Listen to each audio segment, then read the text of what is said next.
Hello everyone and welcome back to Escape from Everafter with Chaos Counseling. First of all, I see Val's here. How's it going, Val? It's good to have you. Oh.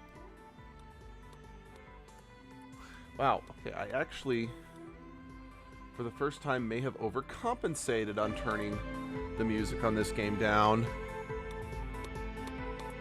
Yeah, there we go. Because, yeah, this game has great music, but it's very loud music. Let's see, recap. Last time we came to the secret book where R&D was being done for Escape Forever After. We got found out, and we basically had to escape the ship we were on in escape pods, and we got all separated. Tinder is stuck in, I don't know, like, a vent sticking out of the alien planet. Oh dear. So we can't rescue her until after we save Wolfgang, and we were able to find a second berry that should be able to cure his upset stomach, so yep, we're just on our way back to the alien village we'll do that. To do that. Oh, these slugs are still like the worst thing. Slug. Be dead. Thoughts. Right. Ground enemies only. Right, because I didn't upgrade this one. I mean, I didn't upgrade it for a reason, to be perfectly frank, but still. It is kind of a... Oh.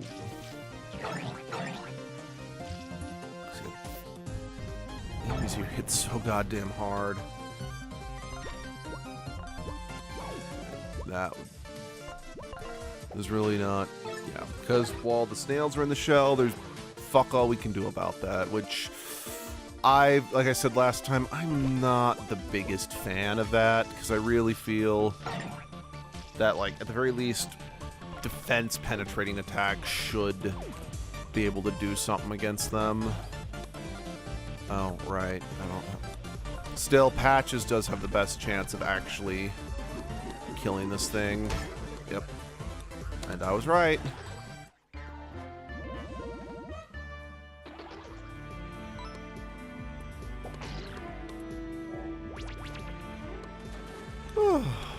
But yeah.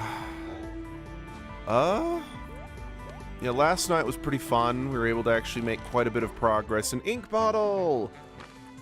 Well, maybe not quite a bit of progress, because it was by no means the longest stream that I've done for Pokemon Scarlet, but yeah, we got the DLC started, and we were able to meet up with Ogerpon, if nothing else. Well, let me rephrase that. We met Ogerpon, not met up or teamed up or whatever. Cool. Yeah, honestly, at this point, I don't really need the rest of these. That was the last one that well, even then, I didn't technically need that. And honestly, I've just kind of, this time around, I opted to not use those, just so I could get the research. Oh, I hope you enjoy the DLC Ogerpon as Best Girl. Yeah, no, I actually made it, I mean, I've already kind of gone off the A-team, as Edgelord refers to them, as, I basically now have like 12 Pokemon. Ogerpon is getting added to the party, so I'll actually be using Ogerpon as part of my rotating cast. Oh, what's the word I'm looking for? Wait, did I not pick up those berries? I could have sworn I picked up a berry.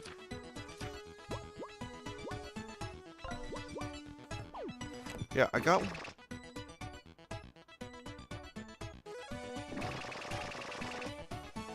But I have the berry. The fuck? I'm confused. Huh. But no, from just my personal playthrough, I love Ogerpon. You just started the DLC and already finished part 1 because you get Ogerpon at the end of the first part. No. I have not gotten that far by any means. I'm just saying that I will use Ogerpon.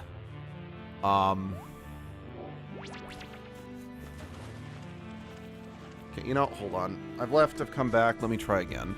Yeah, I'm just saying once I get to that point, Ogerpon will be joining the party in my rotating team because Ogerpon's just great.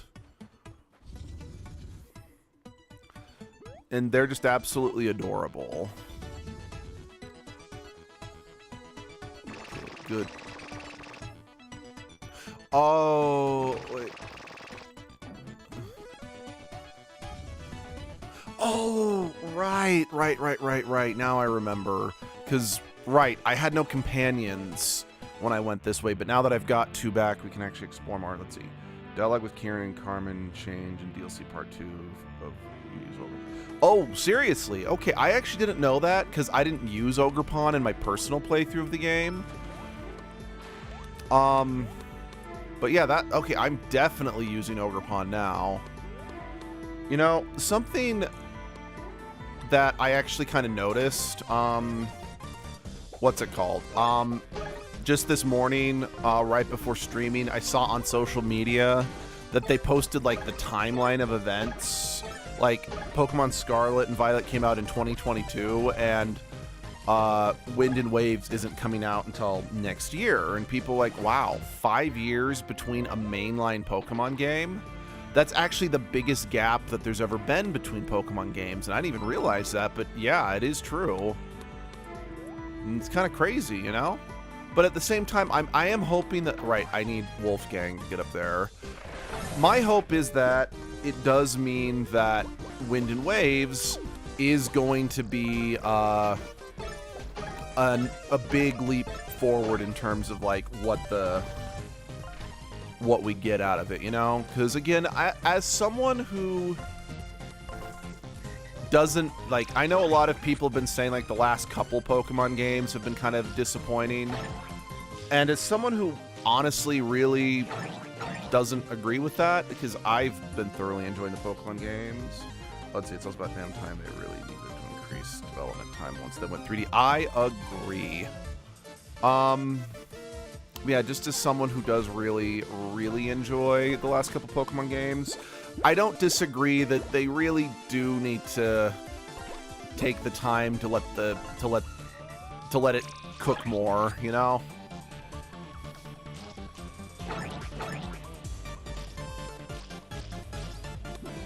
Because, like, again, just as an example, and again, I'm speaking as someone who likes Pokemon Legends EA, albeit I didn't when I first came. Let's see if I can hurt it with the poison. Oh, I can hurt it now, these poison. Okay, good to know. Poison them, and then I can still hurt them.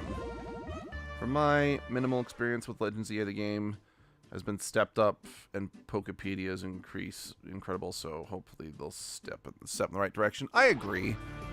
Like, I consider it to be a hair of a downgrade. A bit of a downgrade from Pokemon Legends Arceus, at least in terms of...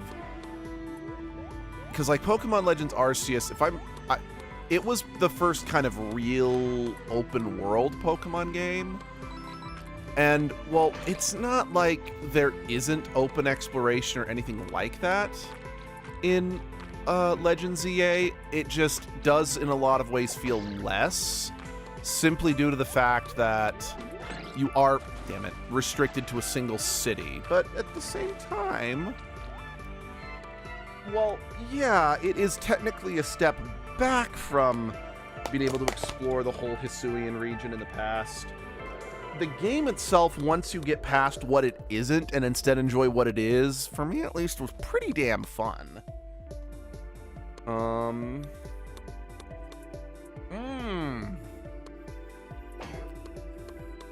Right.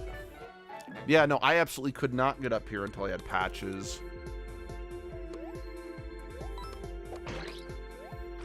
And...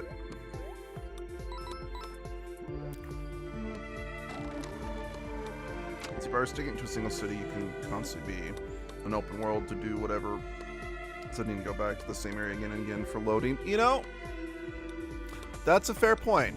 That is a very fair point.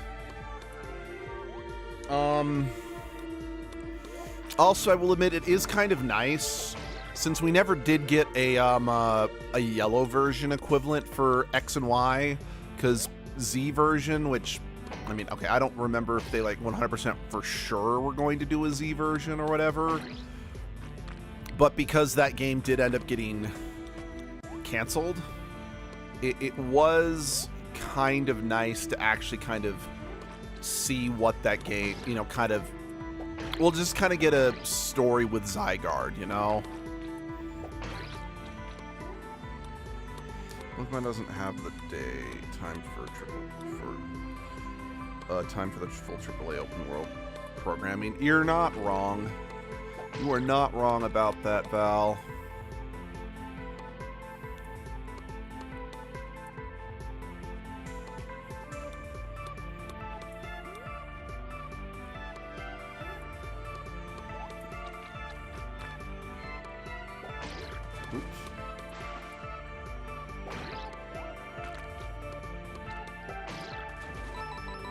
Now, and Abby and I were talking about, it's like, you know, we got Pokemon Legends Arceus, we got Legends ZA.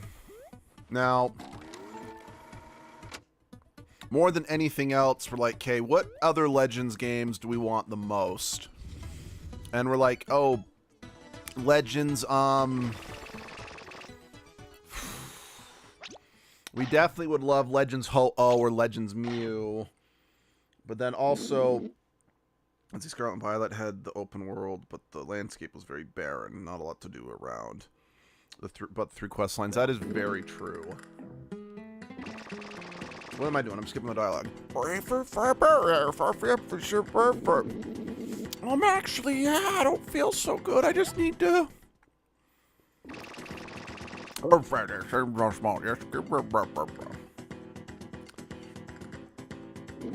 Okay, I feel better now. For real now, I think. Thanks for the help. Oh, thanks for the help, guys. Ah, no problem. And now that you're feeling better, you can help us rescue Tinder. Tinder's in trouble? We gotta help now. We're on it. Thanks again for the help, Mr. Alien.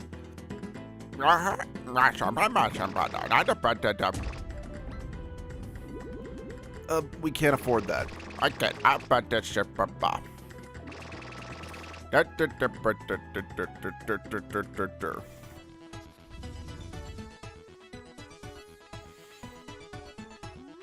But yeah, I'm really, I mean, again, and this is based solely off the brief snippet we get in the trailer for Pokemon Wind and Waves, but I am looking forward to the possibility of exploring under the ocean coming back. So that's gonna be fun. At least I hope it's gonna be fun.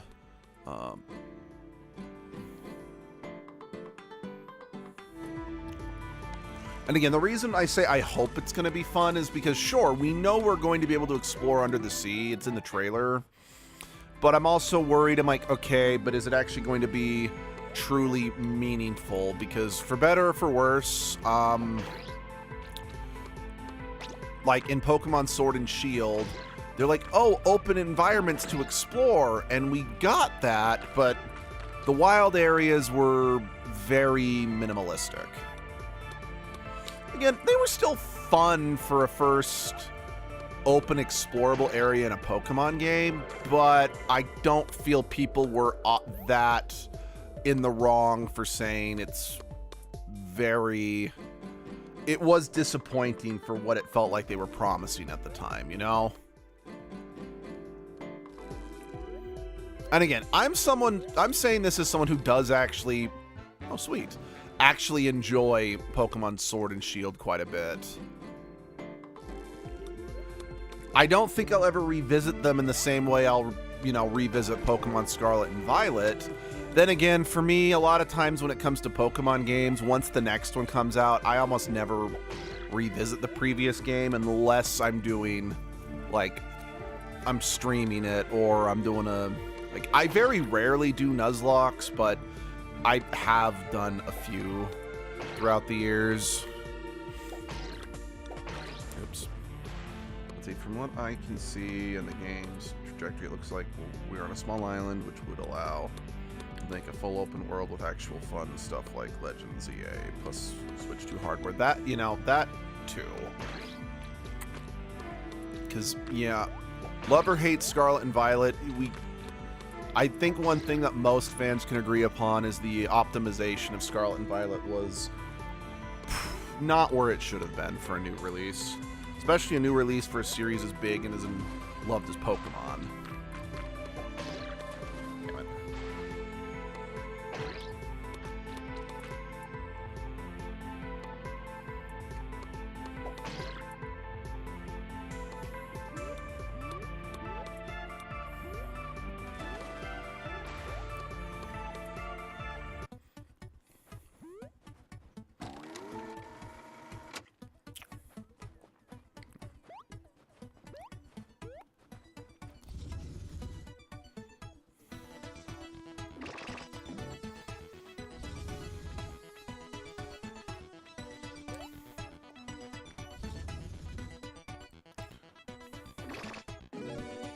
No, I didn't think so, but I know.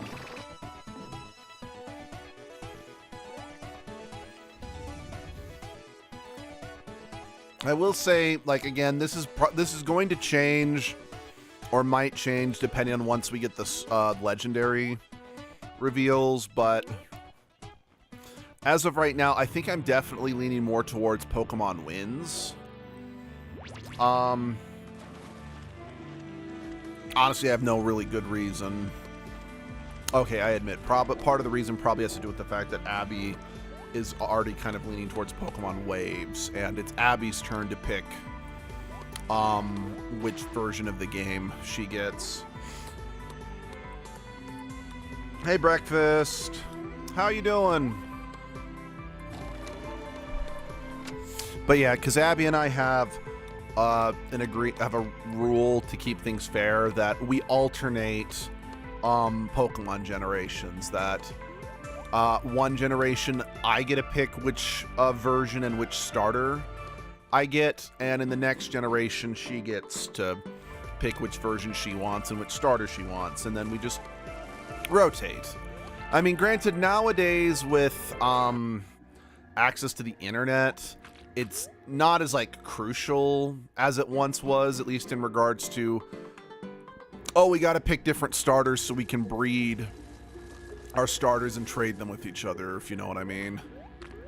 But I don't know. It's just something that me and my siblings have been doing since we were little, and it's the same thing with Abby and Jesse. They also did that since they were little, so Abby and I just kind of agreed, let's both keep doing it so we don't have to rely on the internet to complete our Pokedexes.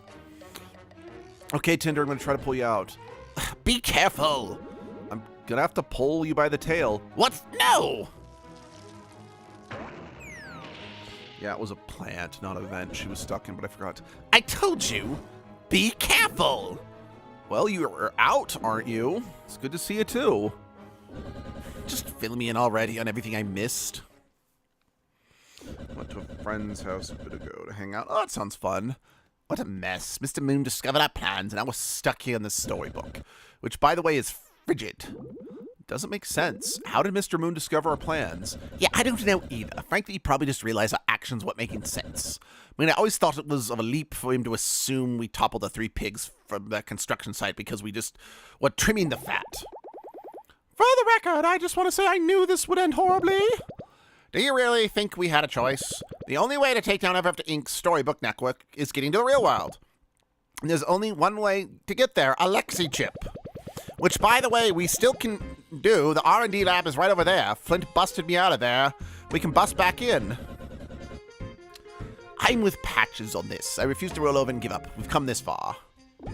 I suppose we don't have jobs to return to, so yeah, I'm in too. What do you think, Wolfgang? Oh, yeah. Yes, what?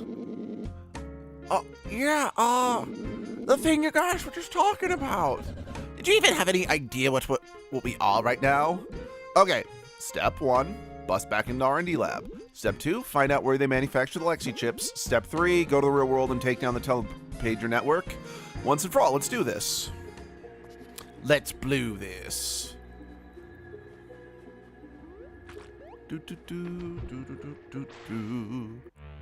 Actually, wait, hold on. I actually think I will backtrack a little bit because I don't remember or not if there was any Tinder or Wolfgang interactivity that was back this way. But since A, I do not want to potentially miss any, I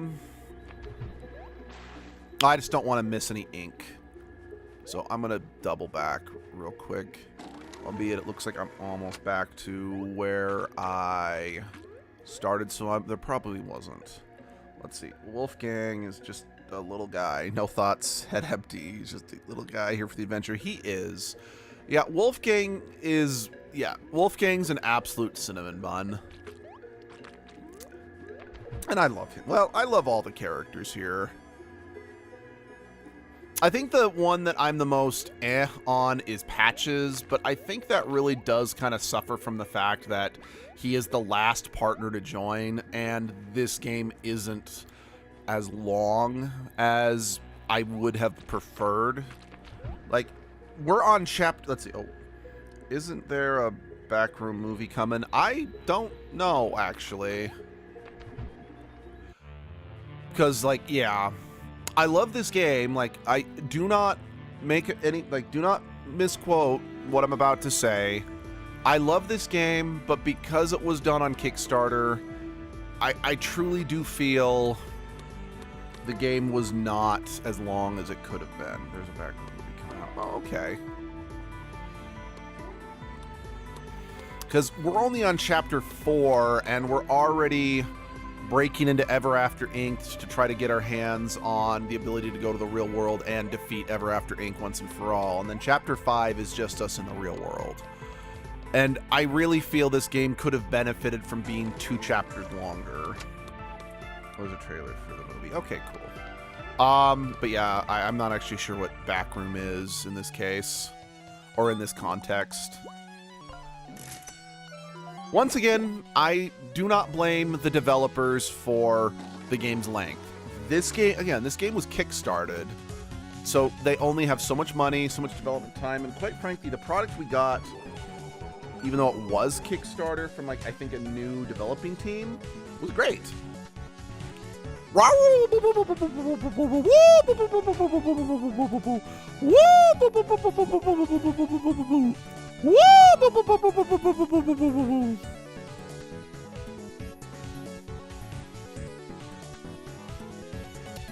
think it's good the game is shorter, it tells a story, and then doesn't waste time with pointless fluff. Yes, but it also does mean a lot of the ideas are not as fleshed out as they could have been.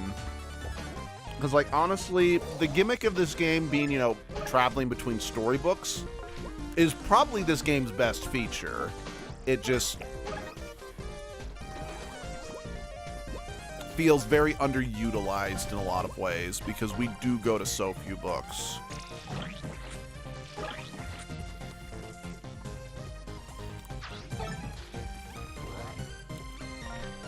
Well, thankfully you'll be dead before that bomb goes off.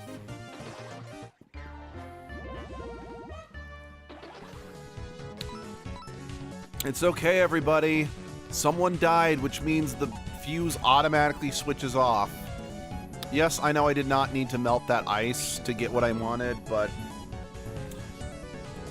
there's ice I can melt. If I have the ability to just sit there and watch ice melt, well, if I have the ability to, you know, hit ice with a blowtorch, my, you know, OCD brain is like, I want to watch it burn. I'm an adult with a job. I don't want games to keep coming out. They're like 40 hours long. I respect that, but I mean, let me phrase it. I understand that, but I still do like long games. Oh. I've never fought these guys before. Well, let's take the shield out. Tinder, would you?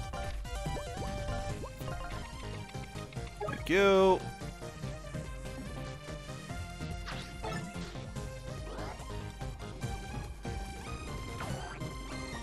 Man, the timing. Yeah, no, I still... There are some attacks in this game that no matter how many times I go up against them, I still struggle to get the timing down right, and the attacks that come at us from behind are definitely up there. Alright, that one was better. Yeah, okay, we should have this one dead, but damn it.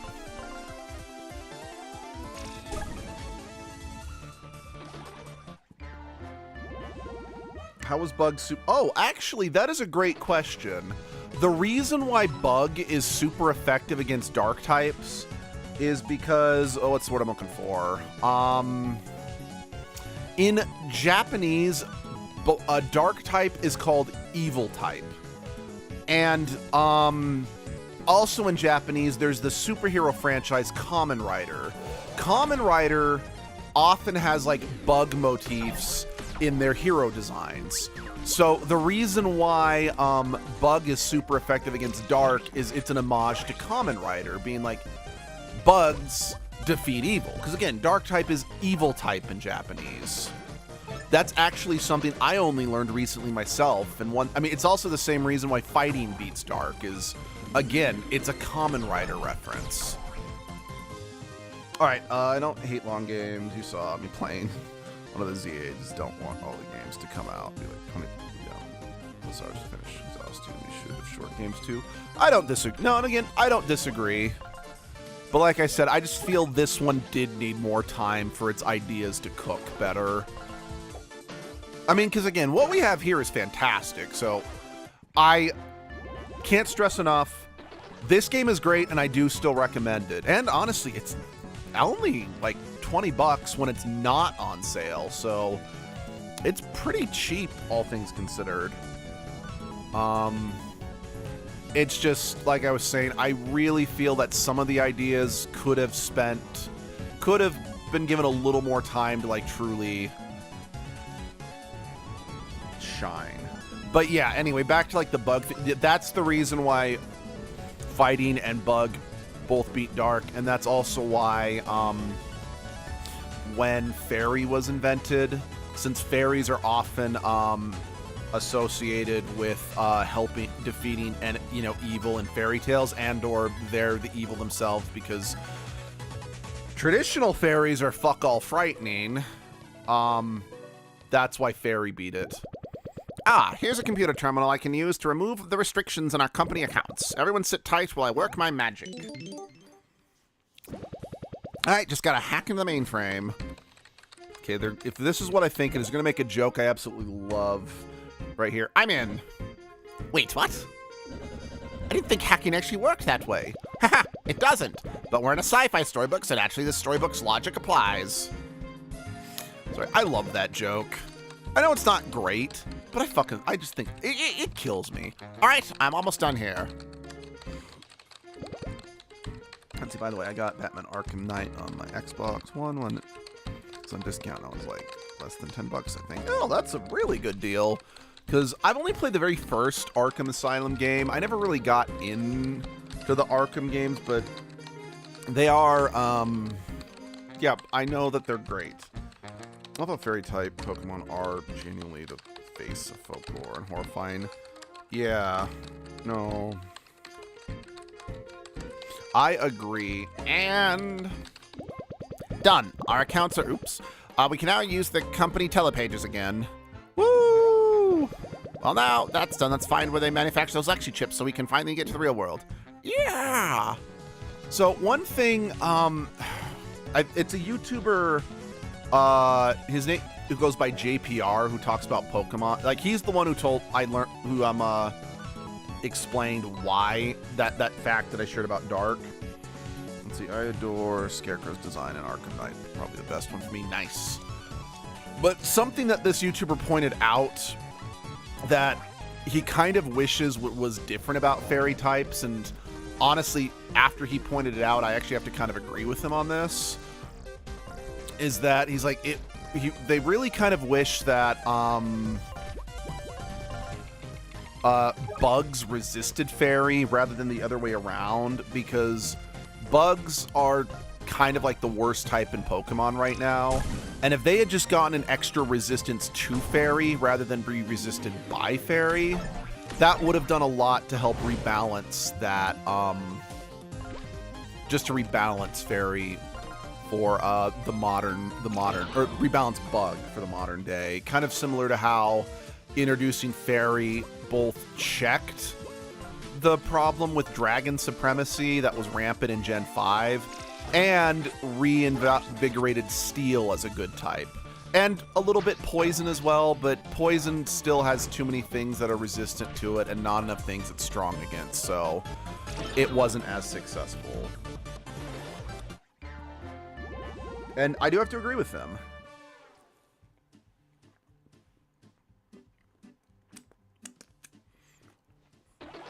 That's not gonna lie, Bug should get buffed. Almost anything with Bug nerfs it. You're not, yeah, no, for real. Especially since, again, I know the type does kind of stink, but Bug is my favorite type in Pokemon because so many of my favorite Pokemon are Bug types. Obviously not from a competitive standpoint, but just, I love the Bug types.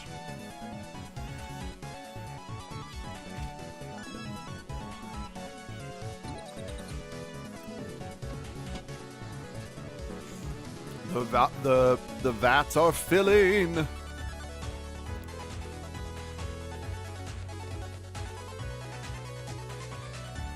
Oh, I gotta get power to this, and then it'll go back and forth. But yeah, my favorite Pokemon of all time is Volcarona. Love that guy.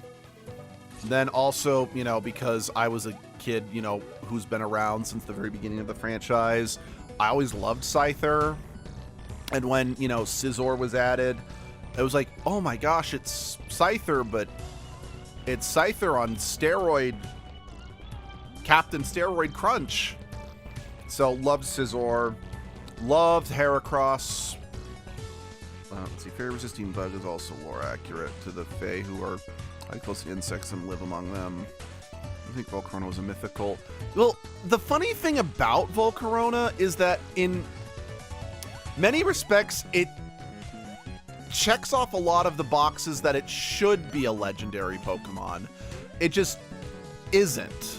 Because, like, when it was first introduced, you know, you find it at the end of a dungeon, and you have to catch it that way, similarly to how you would have to catch, like Articuno, Zapdos, Moltres, and Mewtwo in Gen 1, or Lugia and Ho-Oh in Gen 2.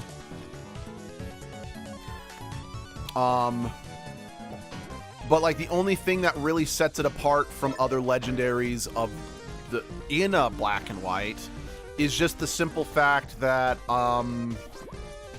what's what I'm looking for? I really should have gone back and healed. But yeah, like the only thing that really separates it is the fact that it hasn't pre-evolution in Larvesta, which is the, you know, game's egg Pokemon, which I believe, like, for a while, like, one of the disqualifying facts of being a legendary Pokemon, or like one of the requirements of being a legendary Pokemon, is they couldn't evolve. Now, that eventually was completely thrown out the window with the introduction of Cosmog. I think that was the Sun and Moon basic form for the legendaries. I don't remember. Sun and Moon is actually a bit of a blur for me. Yeah, I need to head back to the vending machine. I kind of forgot how in much pain we all were. Volcarona is vital for PvP, right? Yeah, that's what I've heard. I've heard that, like, Volcarona was, like, the first bug Pokemon that was really competitively viable. Let's see, I thought the idea with Volcarona was it was once worshipped as a sun god. It was a dying species until you got it in the egg, and over time now the species is thriving again. That's, oh, well, I don't need to go back now. You know, that's kind of what I thought as well. At least that was the implication that I personally took from it, is that, like, again, I'm going to quote the YouTuber JPR. It's kind of like how Arcanine is often talked about, you know, labeled as a legendary Pokemon, even though it's not. It's like, it's not a legendary Pokemon like Articuno, Zapdos, Moltres, in terms of like, you know, because we kind of know at this point there are multiple Articuno, Zapdos, and Moltreses. So it's not legendary like that, and it's also definitely not legendary like, you know, Ho-Oh and Arceus, where there's only one of each. But there are legends about it.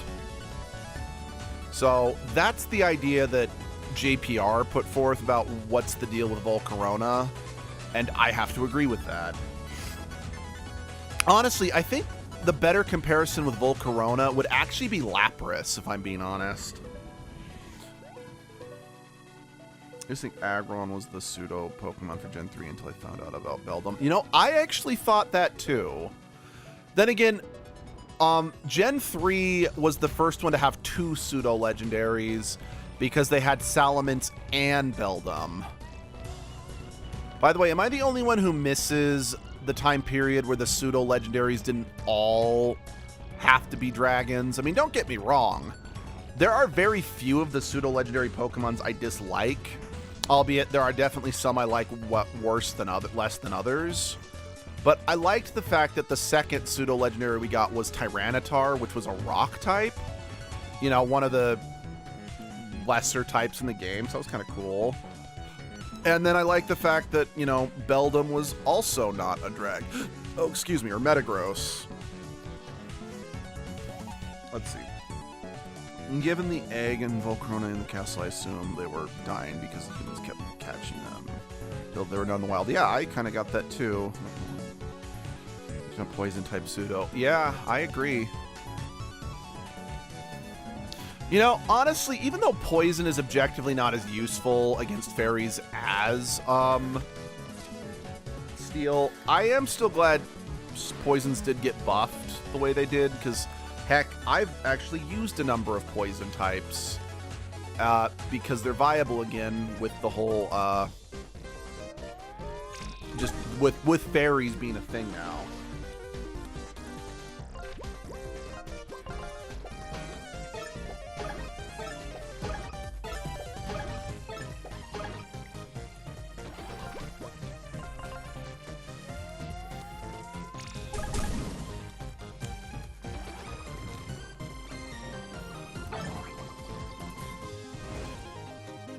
Let's see.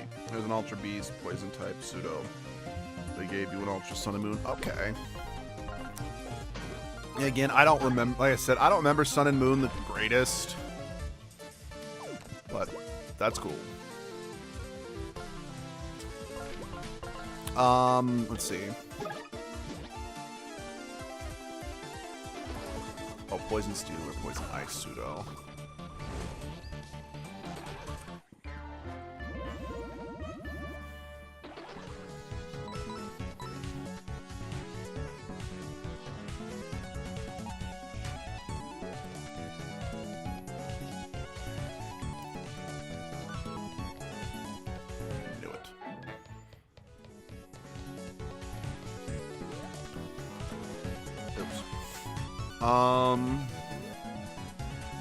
Because, like, Toxtricity, Toxicroak, Hisui, and Sneasel, these are all poison-type Pokemon that I absolutely love. So, I mean, don't get me wrong, I absolutely love Pokemon like Aggron. I mean, because Aggron was, like, in my top 6 favorite Pokemon of all time for a good while. I love Empoleon. But yeah. Ironically, I mean, then again, maybe I'm just naturally more in... maybe I just naturally gravitate towards, you know, shit Pokemon. Because again, my favorite type is Bug type, which is, at least competitively speaking, the worst type in the game. So... I'm not going to give you more love. Yeah, no, for real. How cool would it be if we had gotten, like, a regional version of Arbok? Because there are so many different types of Cobra in the world. There's a lot you could do with that. I mean, don't get me wrong. I'm glad we got, Sandaconda. And I forget what its basic form's called, but the basic form's a Cobra. They could have done something with making that instead like a again, for the record, I don't actually want... I'm very glad we got a new Pokemon, especially new Snake Pokemon, but just as an example, because they made a Ground Cobra. They could have done like a regional variant of, you know, Arbok that was ground type. And I think that would have done a lot to help it, because then again, I think the real thing Arbok needs is they need to buff its move pool, as well as probably its, words. Arbok's based on King Cobra and its regional form. Or Evo. Yeah, that could work. I know the problem with like having bird Pokemon specifically, giving them regional forms, is simply because there are so many different species of birds already, if you know what I mean. I could see kind of... Oh, sweet! Got them both.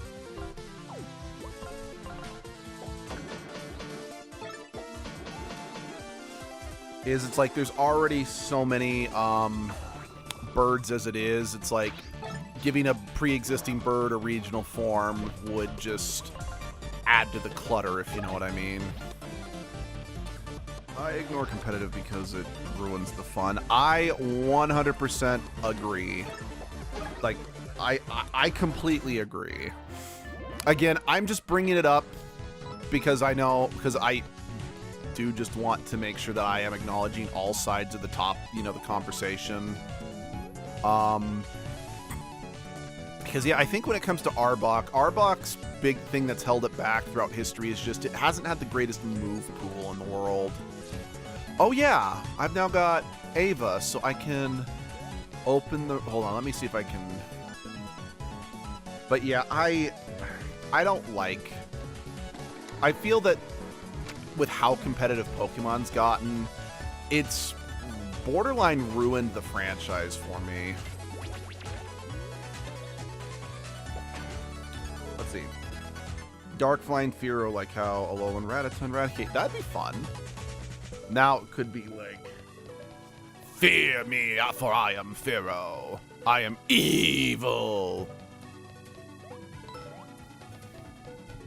The fearful Fearow. Oops. Yeah. And I mean, again, competitive Pokemon is just one of just something I'm... Okay, that's a lie. I've paid a little more attention to competitive viability, at least in this last Edgelord playthrough. Partially due to the fact that in my personal playthrough, I struggled really hard with the Blueberry Pokemon League. So I'm like, I kind of want to make sure that... Maybe I shouldn't use the term competitively viable, because my team is not competitively viable, given the choices I'm using, outside of using a low kicks with tinted lenses, I suppose. But I'm like, I want to make sure that I at least properly EV train my Pokemon, so I might stand a slightly better chance against the Elite Four of the Blueberry Academy, because I'm not even joking. The only reason I ever was able to beat the champion of the Elite Four was because I had a Garchomp that, while it wasn't EV trained properly by any stretch of the imagination, it had a good nature. So basically, I had to rely on that thing just tanking hits from the champion while I tried to... I basically had to just be frantically using all the max revives I had stored up over the last year of playing or whatever, just to have like, okay, Garchomp, tank a hit while I quickly revive a couple Pokemon, send those Pokemon out. Yeah, probably, if I'm lucky, one of them will get a shot off. Okay, cool. Now it was... Yeah, that's the only reason I'm kind of paying a little more attention to things like the the EV training side of things, is because I want my next playthrough going through the league to be a little less stress-inducing.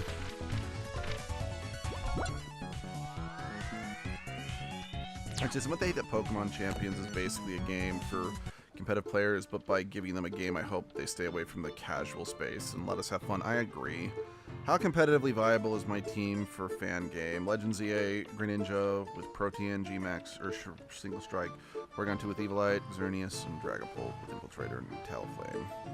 It's not good for competitive. You're probably right, but I'm also not the biggest, I'm not the biggest, I don't have the most knowledge on competitive viability, because hell, it wasn't until like a few years ago when I was watching some videos of some Pokemon YouTubers talking about the competitive side of things that I found out that Incineroar is basically the best Pokemon ever, simply due to the fact that it can get Intimidate. I think that's not good for me. Because, I mean, don't get me wrong. I know Intimidate's a good, is good. Like, I know it's good, but I never really put too much thought about it simply due to the fact that it's like, oh, okay. Let's see. I just did the hyper training for my team in Violet. Didn't have any trouble with the BB League. Yeah, I don't know if I knew about that in my first playthrough. But I do now, which is good. And plus, now that I actually know where, because I knew where to get the bands, like to help Eevee train my Pokemon from the get-go, I'm definitely a lot more confident in my odds against the BB League. So I'm not as worried about not being able to handle myself this time around.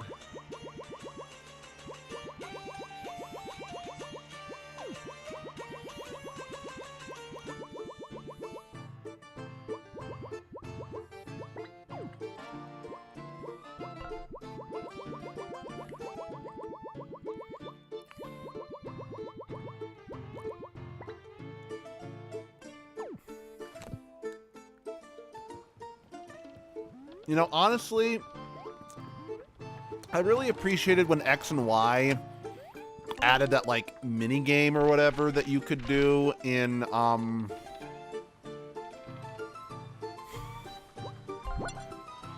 words.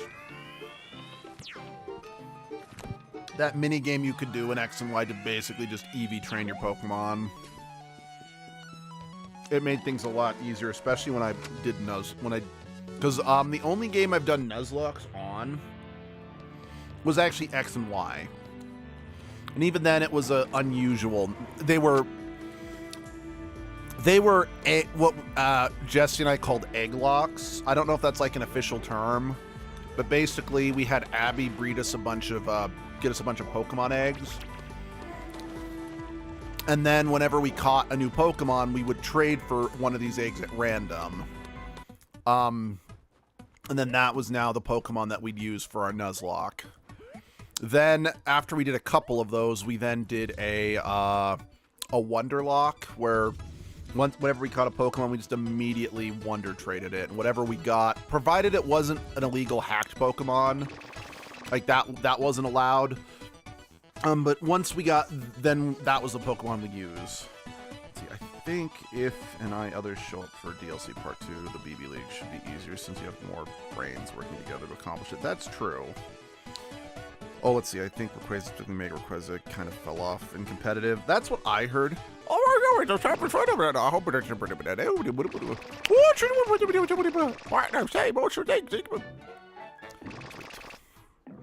all right.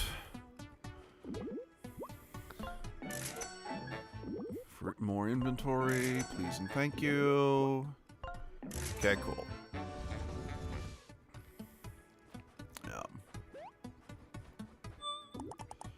Yeah. Also, just remembering how much I struggled with the BB League, as well as just wanting to have better coverage for higher level rate. Because, like, in my personal playthrough, I really did just kind of use my main 6 Pokemon, which is kind of weird thinking about it, since once, like, starting all the way back in Gen 5, once multiple Pokemon, it became so much easier to level up more than just 6 Pokemon. I did genuinely start having up to 12 Pokemon that I would rotate between. But for whatever reason, just in Scarlet and Violet, I only used my main 6. I genuinely couldn't tell you why I did that. I'm not a better trainer, but I'm pretty good with the game. Yeah, and I know the DLC part 1 really well. So about every Pokemon crossing find. Probably.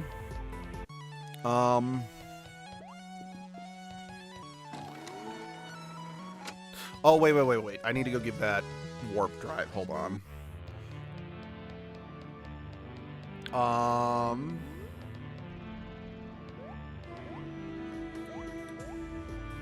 What's the word I'm looking for? Pokemon competition. But yeah, I also am like, what's your SCP knowledge? What's SCP stand for in this context? I gotta start playing ZA while you do this because I'm itching for Pokemon. Please do! Like, you can just have me on in the background, or heck, if I'm too much of a distraction, go. Have fun. Like, right, I get an Ember Stone from you.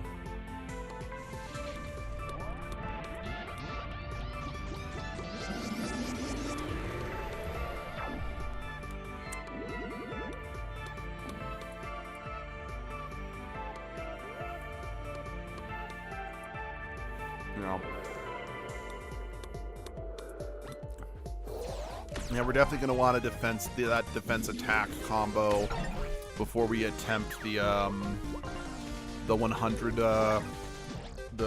rooms tower. I'll read that in a second.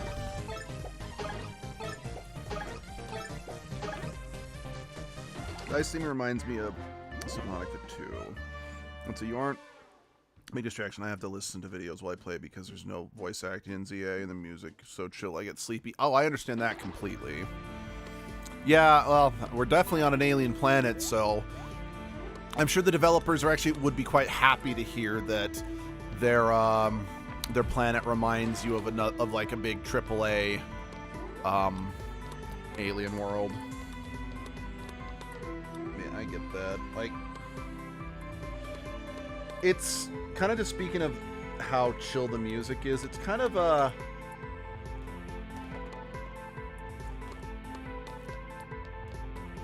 complaint's the wrong word. Actually, could you guys give me 1 second? I will be right back.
All right, I'm back. Thank you for the patience. Yeah, I just had to, just go make sure something was going, that it hadn't stopped. Wait, not here. Shit. What was I gonna say? But yeah, one of the like a big issue that I've had with the Darksiders franchise, which again, for the record, I adore the Darksiders franchise, but the music in the Darksiders franchise is very good, but it's not that fun to listen to on its own. Because I remember years and years ago, I went to a traveling concert called Video Games Live. They're basically just a group who travels around the country, and they do like symphony video music, video game music in concert. It's actually a lot of fun. I really, really like Video Games Live. And I always try to make sure that whenever they're in the area, I do always try to make sure I can go to them. But afterwards, because I wasn't the happiest with the music selection the first time I saw them. Mostly because I think besides Skyrim and Castlevania, none of the games they chose to do music for were franchises I was all that familiar with. So I felt a little bummed out, and I'm like, damn it, I wish that they had done music from Darksiders, because I was super into Darksiders at the time. And I mean, like, they should have, then whipped my phone out, and I'm like, this is the song that they should have done. But then and I was basically thinking of the main theme from the first Darksiders game. But as the song was playing, I did kind of realize, wait a second, this actually would not have worked too well in concert because the game music is just, it's very good. Like, I really can't stress that enough. All the Darksiders games do have good soundtracks, but they're all super atmospheric and are not necessarily like songs that I would seek out to listen to just on its own. Like, if it's not, but by the same token, I can run into that issue. Have you played Minecraft Story Mode or heard of it? I've heard of it, but I've never played anything Minecraft. It came out when I was in college. What's what I'm looking for?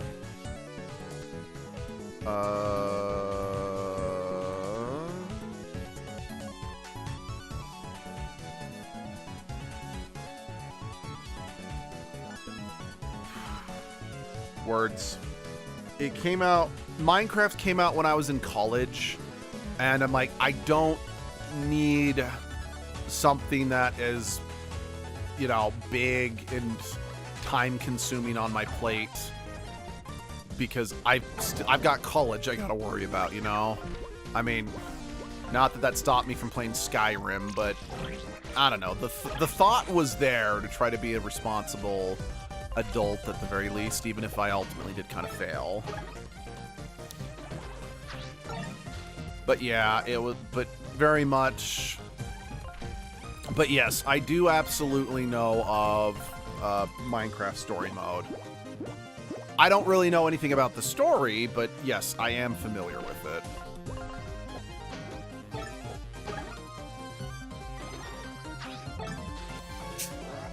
Now, something that someone has suggested, and I actually am kind of considering, is taking edgelord through Minecraft.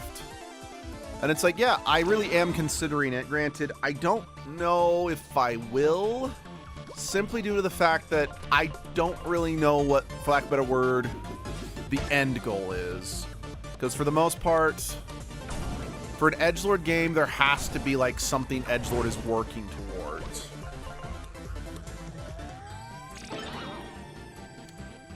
Usually I want it to be something like they're saving the world or they're saving somebody, just so it kind of ties into the edgelord's lore, for lack of a better word. Minecraft with mods seems fun, and I agree. I actually can definitely see the fun that we could definitely get out of edgelord in Minecraft.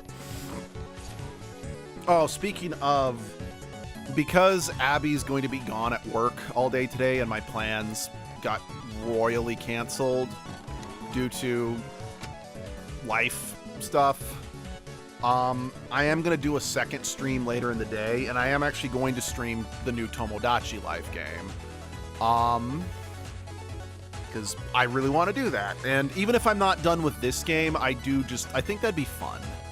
And I'm going to basically just populate I'm going to use this as an opportunity, because, like, I have mentioned a town, you know, called Everfell a few times as edgelord, but it's also one of those things. It's like, you guys as an audience have no real context for what Everfell is, simply due to the fact that Everfell is the city that edgelord lives in my edgelord comic that I write. I mean, granted, I've kind of not been working on it as much as I wish I had lately. I've just had writer's block bad.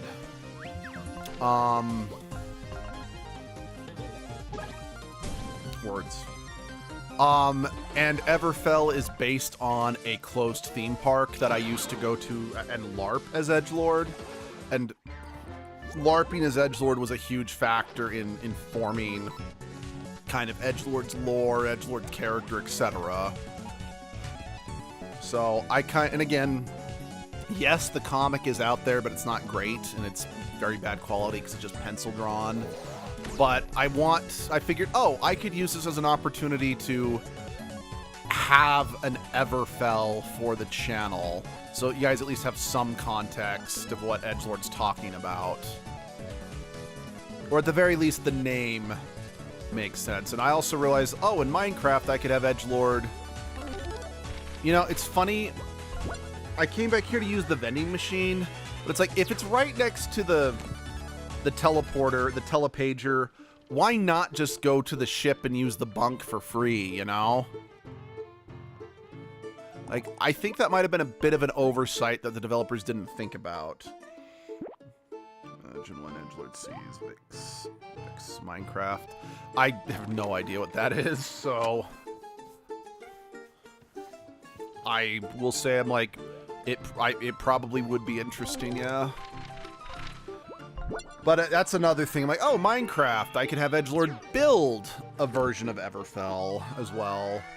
I mean, hell, I've actually still kind of trying to figure out like a goal, like what I could do to take edgelord into, what's it called? Animal Crossing. And I was also just going to name the town Everfell as well, but I really struggled to figure out how to make that one work. And I just kind of figured, oh, Tomodachi Life might work better to accomplish this goal, for lack of a better word, simply due to the fact that it's like, it's not like it's actually edgelord living and playing through. It's just me forcing edgelord and co in the situation. So I'm like, okay, I don't have to worry about the lore stuff, if you know what I mean. Right, that is one drawback of going to the ship, is all the enemies respawn. Or respawn. But I'm like, yeah, this way I don't really have to worry about the lore stuff, because it's like, it's not actually edgelord playing, it's just me playing. Anyway, I'm rambling, but I think you might kind of be getting, you guys, I think I kind of got the point across.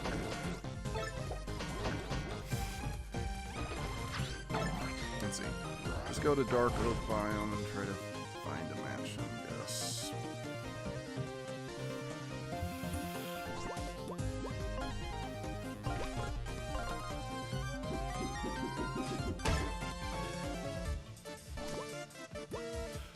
You know, I realized since I was already out, since I already kept leaving the book, I probably should have just gone to the forge to use the Ember Stone I got, but I didn't think about that. Woo! Got that timing good. Yeah, next level up, I think I definitely need to up my health again.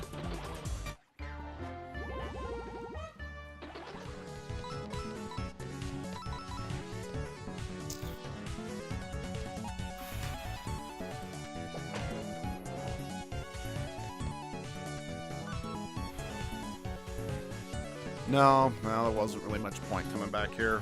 But I'm, yeah, really, oh, well, I guess, hold on. Yeah. Go down, because I can't do a delay buckler throw, and Patches has to be physically standing next to something in order to... Oh, right, there's probably more orange consoles going back towards the big door we gotta open, that's right.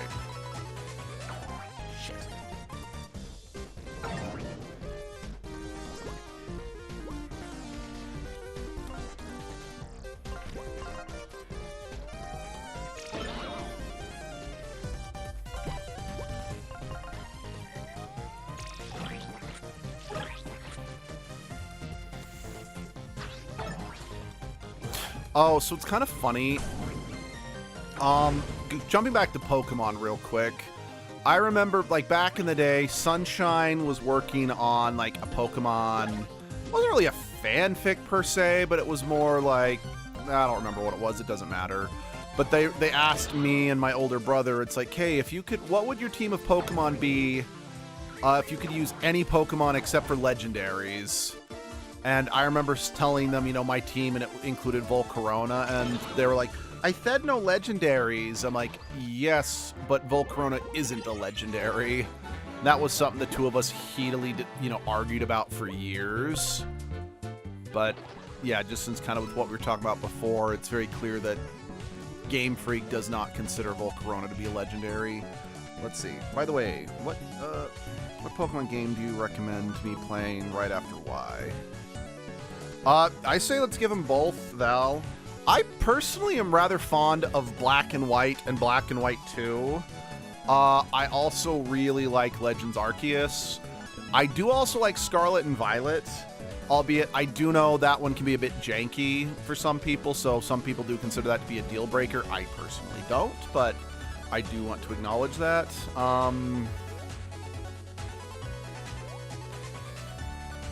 Honestly, I don't recommend any Pokemon games older than Heart Gold and Soul Silver, just because they can be pretty fucking frustrating just due to the, shall we say, dated nature of the mechanics. Right, I've already come through here. Because, like, when they put Leaf Green out for digital download, I'm like, fuck yeah, I loved Leaf Green as a kid. So I bought it, started playing it. Try like my two games.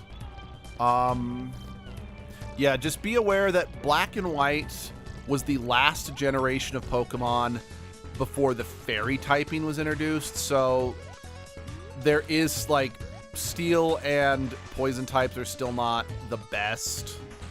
Because, wait, no, that's right. Because I did that for, oh, shoot. Yeah, okay, I think I kind of remember. I think this was a point that I did kind of get lost in when I played through this game the first time. It's like, shit. Because it's not, like, super clear what, like, where I can go now. Because, like, that very last orange console I hit didn't actually seem to open up anywhere new I can explore. It's now just you can get back to where you were before. So, yeah. I'm not saying this is, like, bad game design, because, and it could just be I'm a fucking moron. Let's see, I did play Emerald and Platinum, so I'm kind of used to the no fairy type. Okay, before I give a recommendation, Breakfast, do you play a story of Pokemon? Do you prefer to just roam and play? That is actually a fantastic question.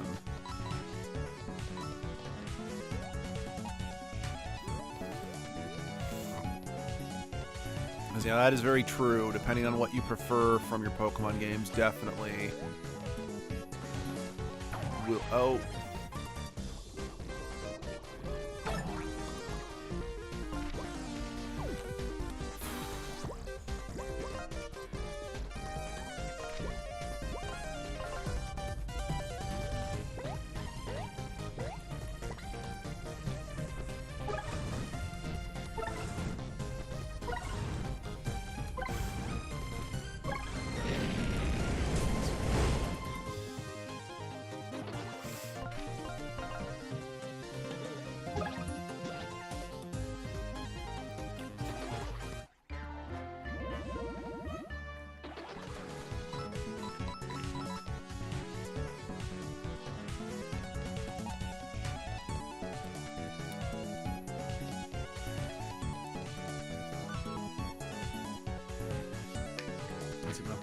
I recommend Sword and Shield next. The story is very fair, mostly linear, so you can get on your own pace.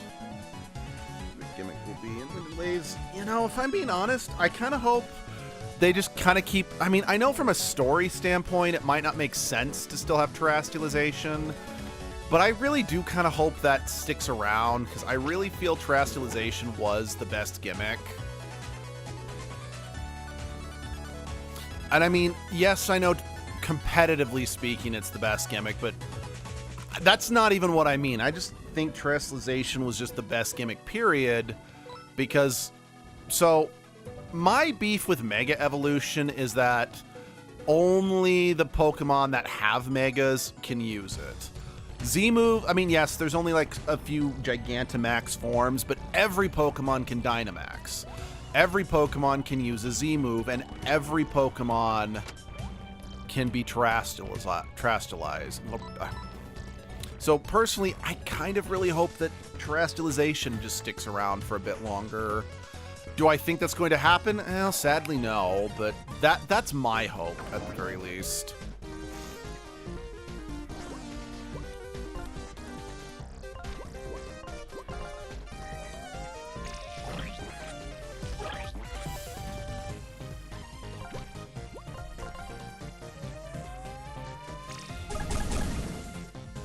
Because, yeah.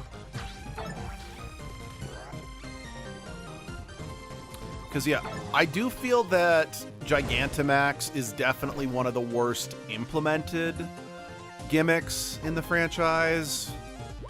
But I don't hate it, simply because, again, any Pokemon can Dynamax. Yes, there are only a few that can Gigantamax, but again, any Pokemon can, you know, get big, so you're not completely up a creek without a paddle if you don't happen to have a Pokemon with a G-Max form like you can be with if you don't use a Mega Pokemon.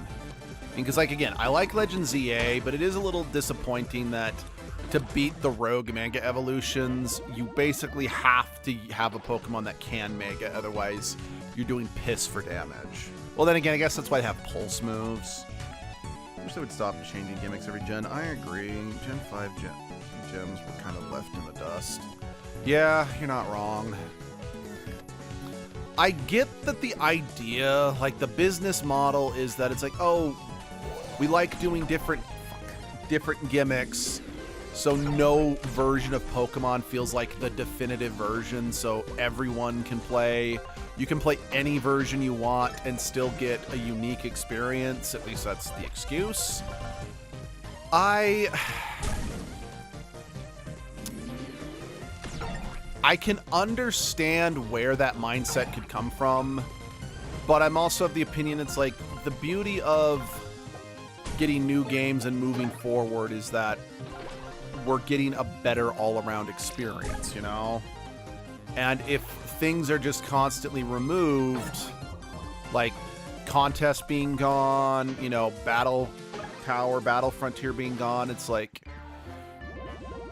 it doesn't feel like each game is, you know, still worth playing, simply due to the fact that there are there's some of the older games, like, I just can't. They're just too janky by today's standards, and I just don't have time to grind through them anymore. Yeah, I just feel because of that, the games are like taking one step forward and two steps back in some regards, you know? Now again, I actually think, despite some of the jankiness at launch, I think Scarlet and Violet as a whole were a fantastic product. Okay. No. Yeah, because... Ugh, jeez.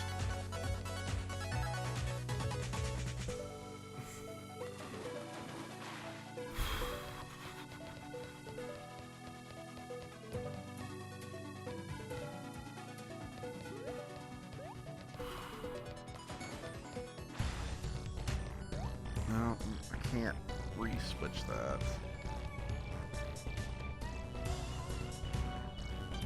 Maybe they can rebalance the games at times for damage for the response.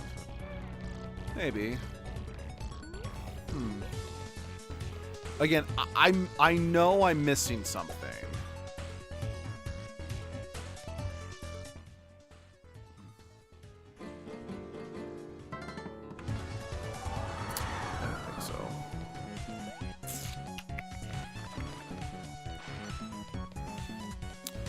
Activate that, go this way. This takes me back here.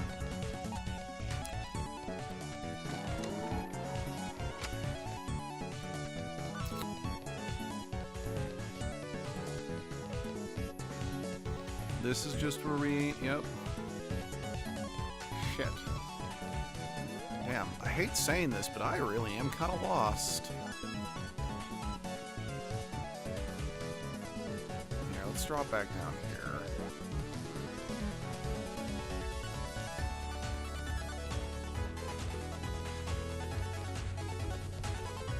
Right, this just leads me through here. That was easy.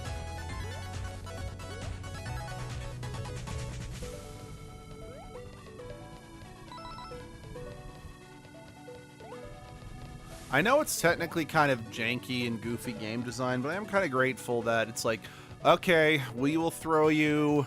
We've got specific places that will have you get thrown to when you take damage to kind of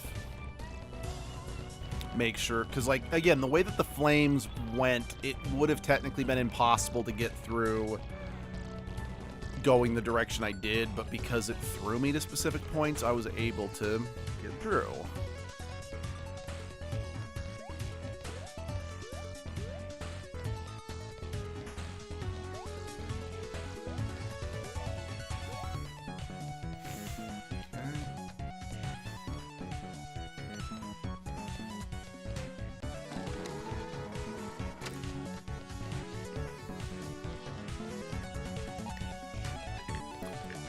Maybe well, I don't really know where green goes, though, after this, because I'm not getting anywhere chasing blue. Oh, blue, well, green goes down into the ocean. Oh, and I don't think,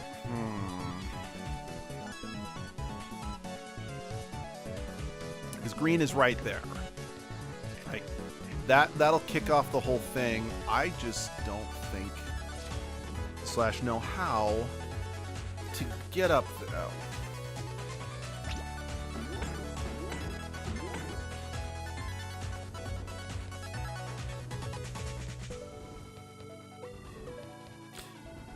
Well, I'll just say again, at least the music's really good.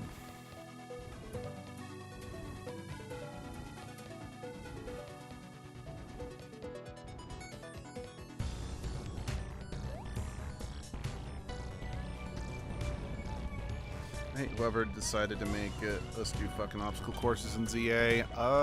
Agreed.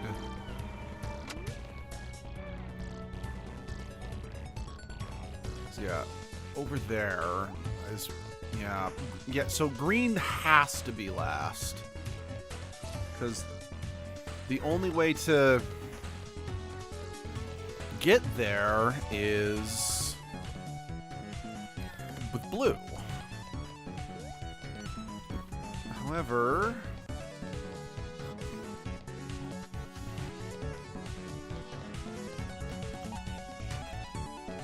okay, I gotta be missing something. Alright, I might have to just look up a guide. Let's just get down here. Boink.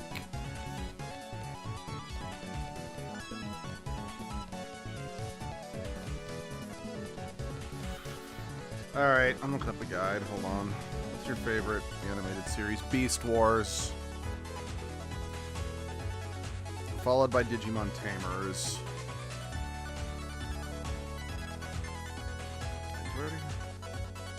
No, it's just...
Okay, this guide's like word salad. Hold on.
Got that.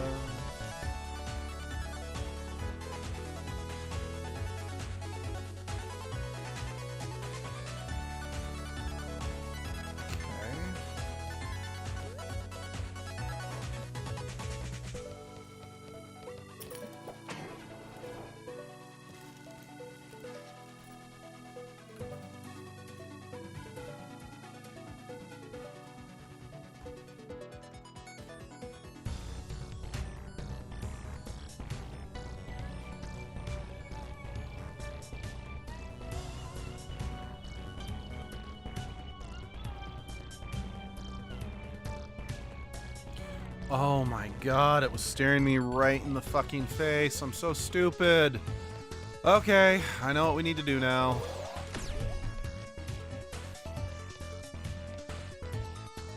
Oh, man.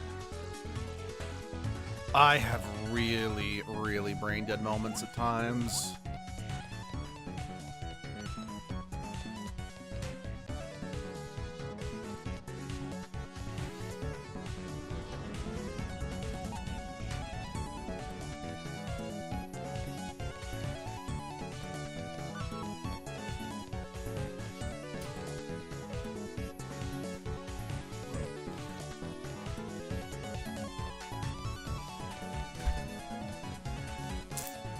God, I'm an idiot. Like, I'll just say it. I am a fucking idiot that I just did not think about that. Like, I'm just not even sugarcoating it. I'm a fucking moron.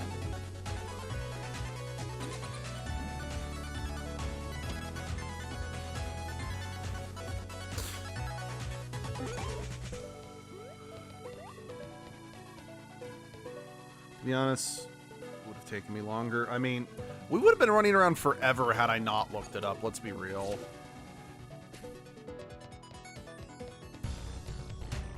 Again, honestly, I'm all for figuring something out on your own. I will never shame anyone who feels it necessary to look something up. Like, I understand, you know, the mentality of, again, I understand it's like, well, but if you just look up how to do it, doesn't that kind of cheat you a little bit out of the fun of figuring out and the joy of discovery? I'm like, yes, I don't disagree in some respects, but that's great when you're a kid and you have plenty of time in the day to do that. But when, you know, we're like, I'm a busy adult with a limited number of hours in the day. It's like, guys, there are just going to be days where I'm like, I just need to look it up because I don't have time. Like, it's just the honest truth. I don't have time to figure it out, especially when I'm streaming it, where my hours in the day are a bit more limited. And it's like, I do actively try to not waste your guys' time, which admittedly is... Honestly, once I'm done with Pokemon Scarlet, I'm taking a very, very long break from Pokemon. I love Pokemon. I love streaming Pokemon as Edgelord. But I'm not gonna lie, due to a number of factors... Particularly just, and I kind of feel a good amount of kind of wasted time that's been happening. This playthrough of Scarlet has actually been stressing me out really badly. And if and when I get back to playing Pokemon again for the channel, I'm not going to do a certain few things I did in this playthrough in that one. Because again, this whole thing, yeah, yeah, it really bums me out to say this, but I've not had the best time. Yeah, I should have just opened with this fire, but I didn't really think about it. But yeah, I've sadly not been enjoying this Pokemon. Well, that's a lie. I actually had a lot of fun last night, but yeah, it is stressing me out really bad.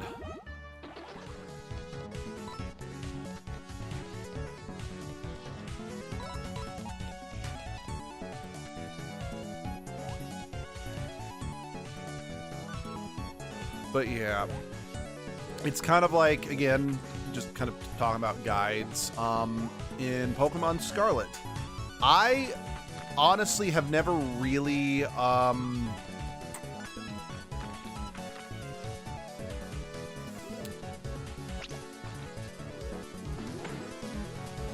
have never actually found all...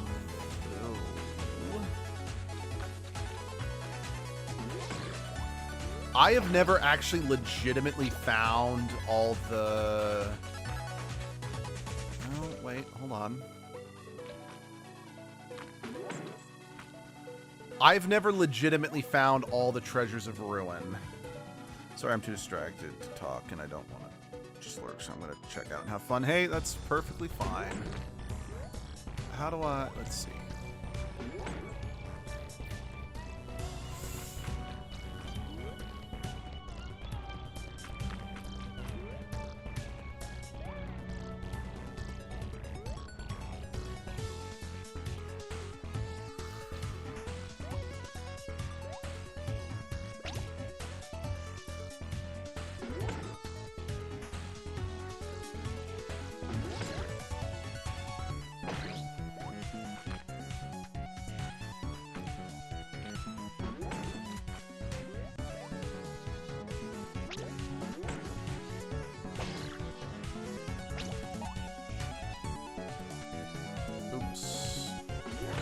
Step.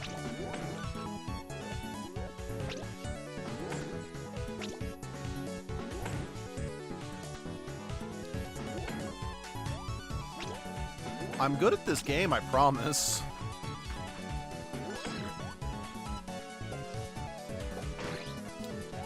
Oh. Oh, okay. Fuck!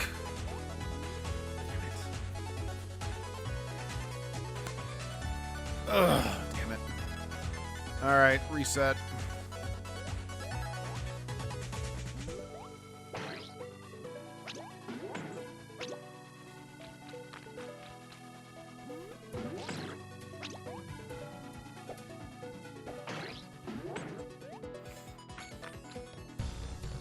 Again, it's not hard. That puzzle was not hard by any means, but... Oh. You do one thing out of order, and it's like, oh shit, I'm dropping my phone. You You do one thing out of order, and you gotta start the puzzle over again.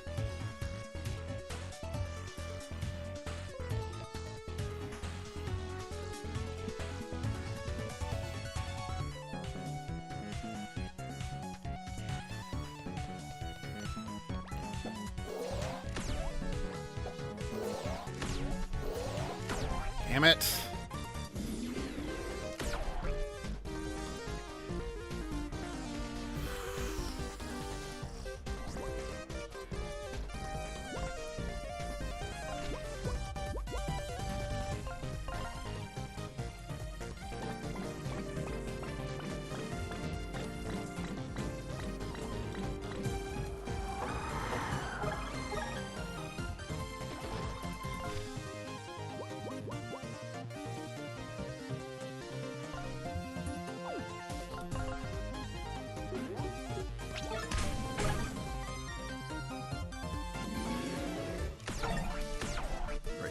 Fire twice. Okay, fire twice.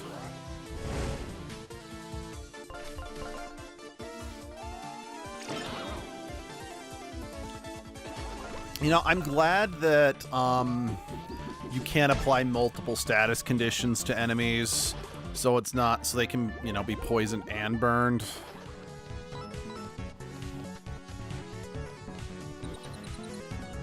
Thank you. Okay, that's all of the things powered up. Just need to activate all the terminals so we can then get to, you know, actually get in the... Yeah, get into the place. Okay, I'm gonna go use the vending machine real quick.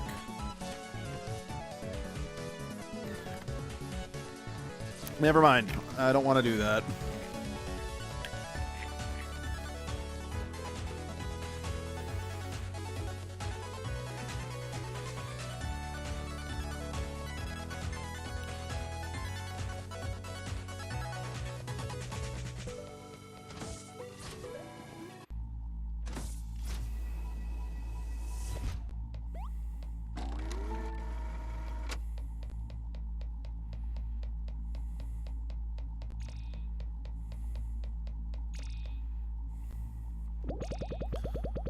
Wow, this must be where Everafter Inc. manufactures its shield technology. The luxury chips have got to be up ahead. Let's keep moving.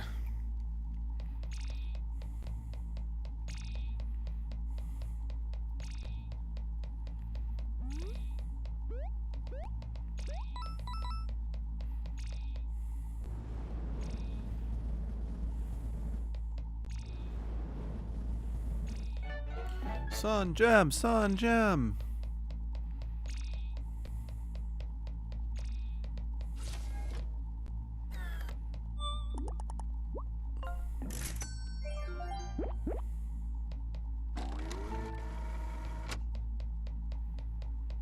Come on. What the? Why am I getting stuck? There we go. Yes, there it is. This is what Everafter Inc. manufactures its Lexi chips. Got it.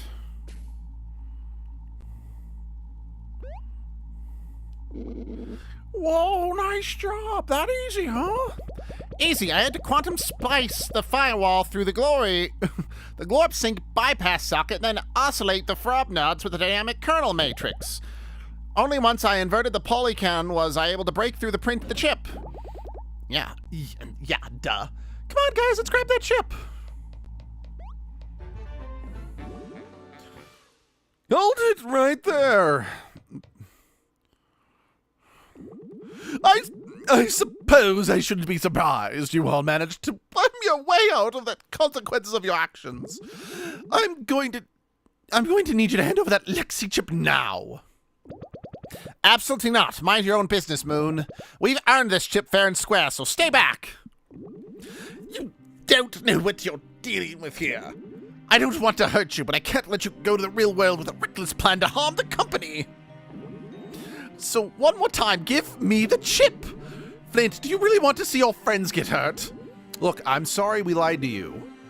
But if you let us go to the real world, we can take down this company once and for all. Oh, kid, I'm sorry to laugh. I really am.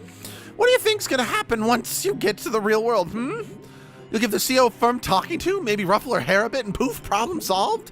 Even then, if you really believe Everafter Inc. won't just slot someone else right into her chair?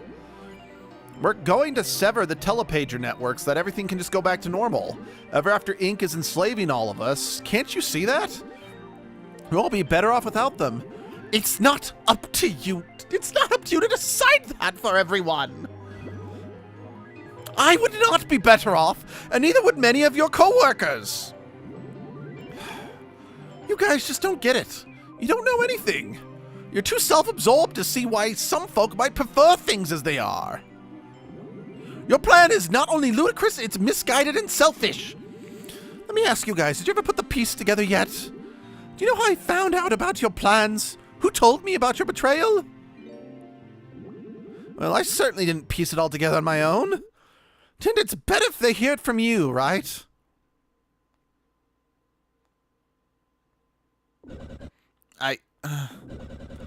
It's not true. It's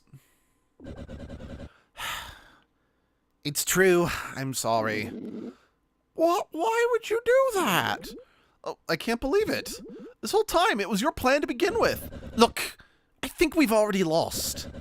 I was a fool to believe we could climb our way up to the company and make a real difference. You have to understand, I never cared about toppling this company or some kind of moral grounds. I never cared about saving anyone else's storybook. All I wanted was my body and my castle back, that's it. And well, I made a deal with Mr. Moon in exchange for telling him about our plans. When did you tell him? It was right after the CEO came and told us that the Director of Storybook Affairs job wasn't available anymore. Flashback, flashback, flashback, flashback, flashback, flashback, flashback, flashback, flashback, flashback, flashback, flashback, flashback, flashback, flashback, flashback, flashback, flashback. Flashback, flashback, flashback, flashback, flashback, flashback, flashback, flashback, flashback, flashback, flashback, flashback, flashback, flashback.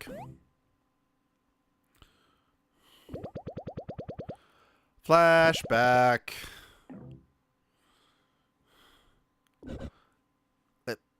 Flashback, but we haven't seen Mr. Moon.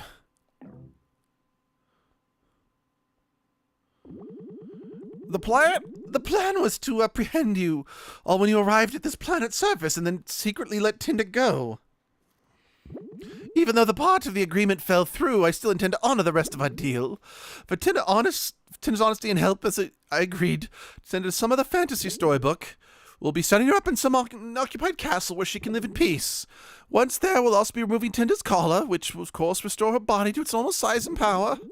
Her telepager access will be revoked, of course, and she'll be isolated in that storybook for the remainder of her days, able to cause any harm to the company. Well, Tinder, your new castle's waiting.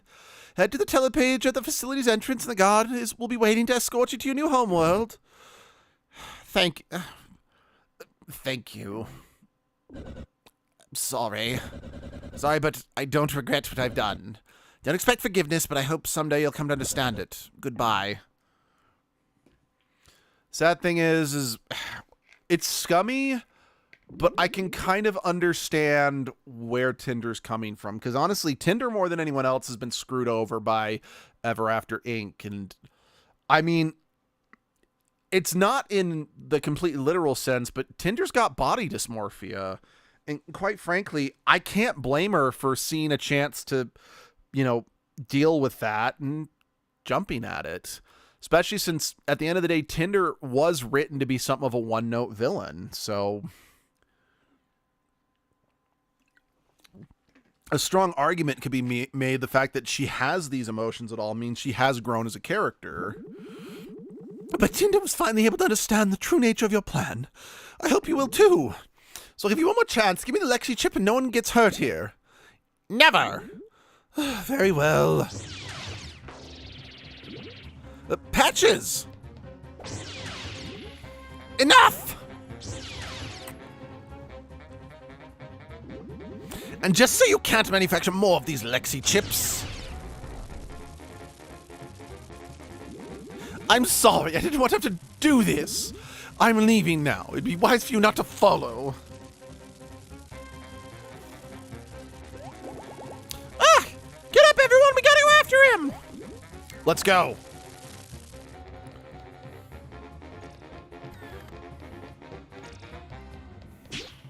Stop. Still not giving up. I really don't want to hurt you guys again, but you're leaving me with no choice.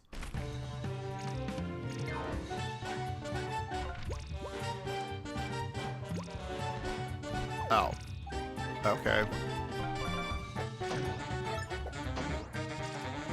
Actually, well, better plan, because we can't win this. We might as well take this opportunity to build up. Impossible to damage. It's over now. Oh well, at least I got one off.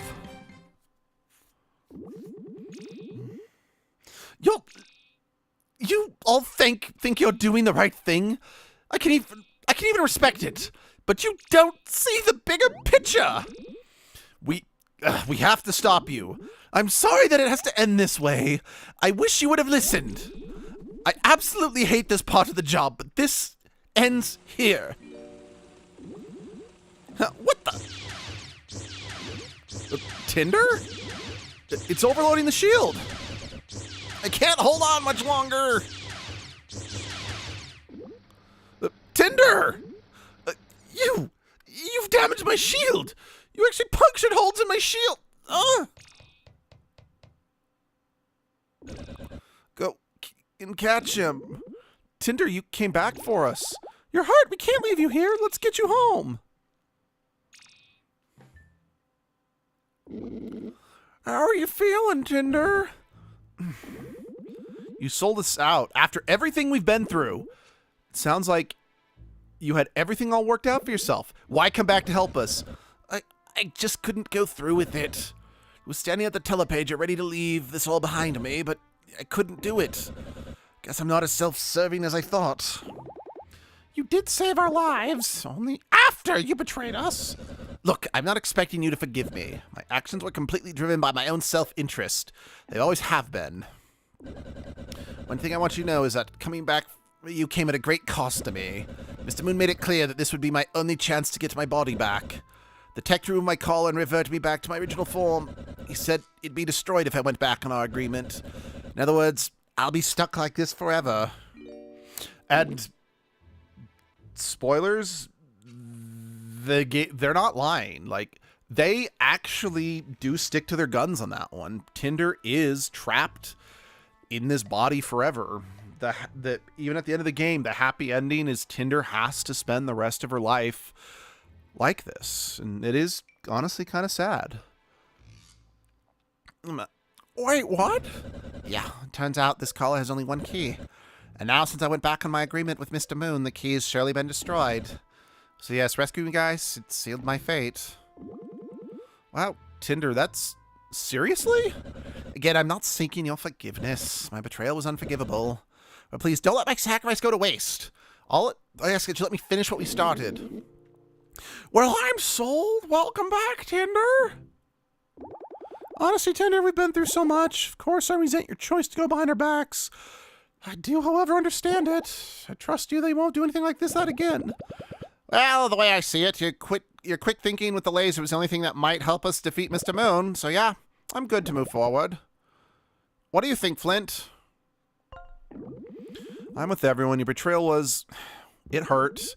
But your sacrifice evened things out in my eyes. If we're really going to purge Everafter Inc. from our storybooks, then we'll just have a lot of work to do. We can't do it without you. That means a lot, Flint. Thank you. I won't let you guys down, and I promise I'll stick to you to the end. Now that's settled. Let's talk the next step. Mr. Moon took the Lexi chip, and we still need to get to the real world. So we gotta go after him. Using that force field creation laser on his already existing force field seemed to short-circuit the whole thing. We punctured some holes in the force field. Maybe there's a chance we can actually damage him now. But Mr. Moon could be anywhere now. Where are we gonna find him? Luckily, it seems Mr. Moon still hasn't alerted anyone outside of the R&D department about our plans. He's still keeping this close to his chest, probably to save face. Hold on. Okay, never mind. We're okay. Which means we can freely explore. Great, let's go find him. Maybe we search around the office for clues. Sounds like a plan. Here, I'm gonna take off my...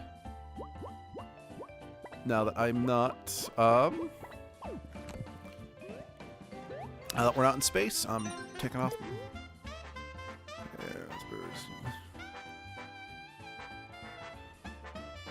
Oh! I forgot about that. Oh yeah! We got...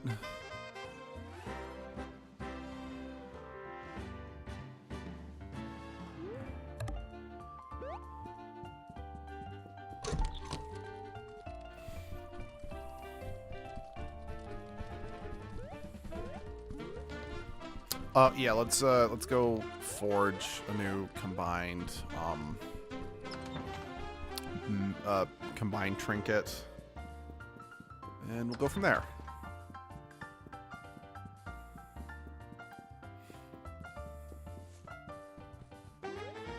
Oops. Oh, I should have also, but yeah, whatever. I'll hit the ink bottles when I come back.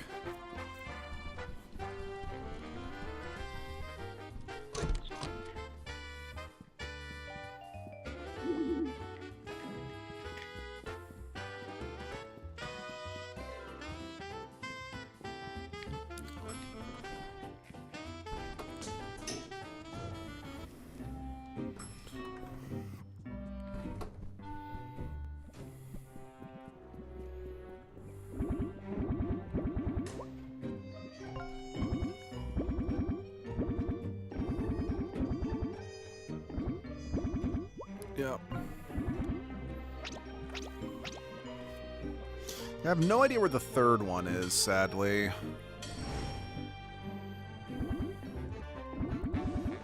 Alright. Now, who gets...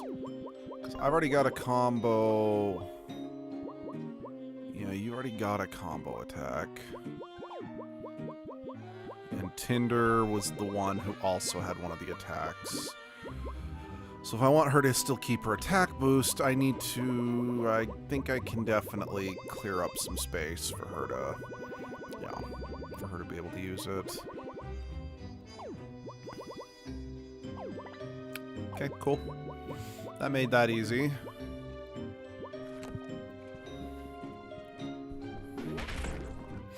Yeah, and I honestly, I have no fucking clue where the last Ember Stone would be. It's like, even in my personal playthrough, I never found it.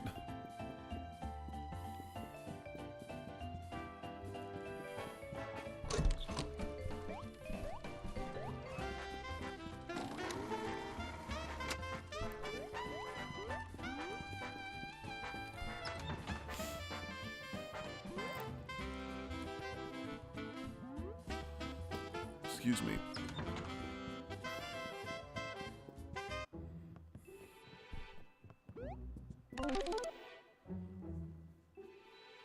Well, really, there's that many gems still here. Okay. There was only... Oh, there's only one ink. There. So the only ink I'm only missing 2 things of ink. And it's in Innsbeek, of all places. Interesting. Yeah, I don't really care about getting the rest of the sun gems. I've got all the trinkets that I really want, and I don't really care about the achievement. The only reason I'd care about getting the ink is just to fully upgrade everything. Anyway.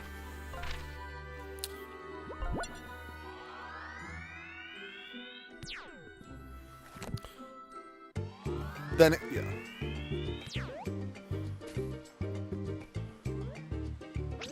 Oh, I really wish there was a easier way. Well, never mind. Maybe there is. Never mind. I don't know what I was thinking. I'm pretty... Yep, he's right here.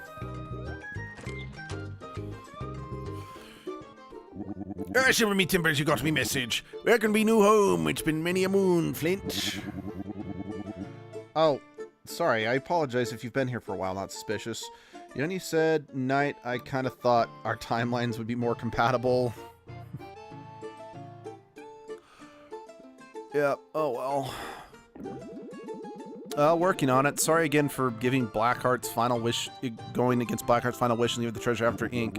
Aye, lad, I understand. You got your own quest to chase. Let's leave the past in the past. I didn't call ye Ollie to you to shed salty tears. You're here because there be another treasure to find that lies right here on this island. Yeah, I kind of already got that. Yeah, I mean, you didn't miss much. Just started the DLC. Well, then again, we did meet Ogre Pond. I mean, yeah. Anyway, Oh, that's right. I've been doing my research. This does surely be the only fraction of Blackbeard's bounty, but it's still a fine haul, and I bet ye need all your help you can claim it. So what do you say, lad? Will ye lend a hand? yar. All right, let's be the spirits. So listen closely. The treasure lies in Rotten Man Volcano, like made this far middle prosperous location. Yeah, yeah, about that, yeah, I kind of cheated because I remembered this side quest. So I did, because all you have to do is you just have to play a certain song near a certain mushroom. And because I remembered I was supposed to do that, I just did it when we were in there. Wait, I think we already found that treasure. Look at this. By thunder, you found the treasure. Come, lads, open it. How? We couldn't figure it out. I just give a seal a good twist and a hefty pull. It's a bottle of rum. Give it here, lad. Me rum reunited at last. What? I thought you wanted us to find treasure. This is treasure, boy. It just happens to be mine. I stashed away a fine bottle of rum when I was but a wee lad. Blasted thing slipped my mind. I couldn't remember where I hid it. All I had to go on was that blasted riddle I wrote to myself. Thanks to stars you found it. Well, lad, you did help me out as promised. Here be your reward. Oh, you gave... Fuck. Oh, so you gave me that piece of shit. Good luck with your mission, yardies. I've no doubt you'll bring down that scurvy of to ink. To me, I'll be living a quiet life in the peaceful jungle, enjoying the sweet sound of nothing. I'm in your debt. Yeah, that fucking sucks. Seriously. That's something that you don't unlock until like the final stretch of the game. And your reward is one of the most lackluster. Well, I mean, I guess it's not lackluster if you enjoy playing the glass cannon, but the fact of the matter is I don't enjoy playing the glass cannon. Like, again, I know that, like, in Paper Mario, the 1,000-Year Door, there is a trick to, like, be able to deal, like, beyond massive damage by using the ones that it's like, oh, when your health is low, it increases your attack output or something like that, combined with just the normal attack buffs. Because, I mean, well, it obviously could have been photoshopped. I've seen, like, images of people dealing, like, 50 damage in one jump. Again, I don't know if that's real or not, or if that was hacked, but again, I know that you can do some crazy stuff that I actually had no knowledge of till I saw that. Let's see. Yeah, grab that. Let's grab that. Fang Feast will be good. Inspire is good.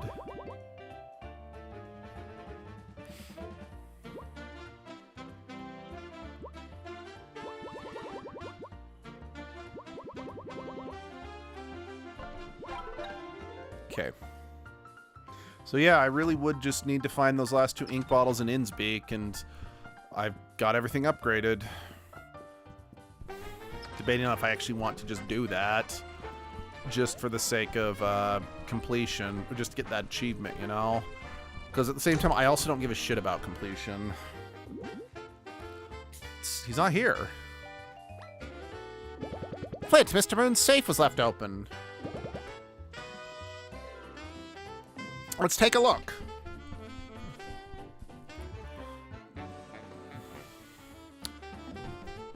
Okay, we're actually about to get to the saddest and most depressing part of the game. Wonder what this book is. It's so worn. I can't even make out the title. Dude, I bet Mr. Moon is inside. Only one way to find out. Like, don't get me wrong, I feel the last 2 books that we went into could have had tighter connection to whatever it's based off of, but This, especially if you're familiar, like, as soon as I came in here, I suddenly realized who Mr. Moon had been all this, which storybook character Mr. Moon was all this time. And honestly, it kind of hit me like a ton of bricks. Because, yeah, this really is the saddest section of the game, without question.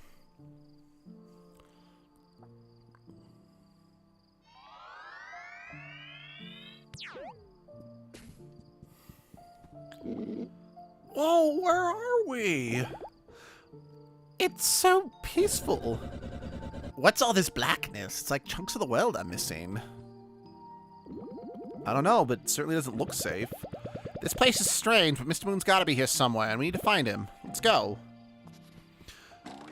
Yeah, this kind of reminds me of the Never-Ending Story, honestly. Like, those chunks kind of remind me of, like, the nothing slowly kind of eating away at the world.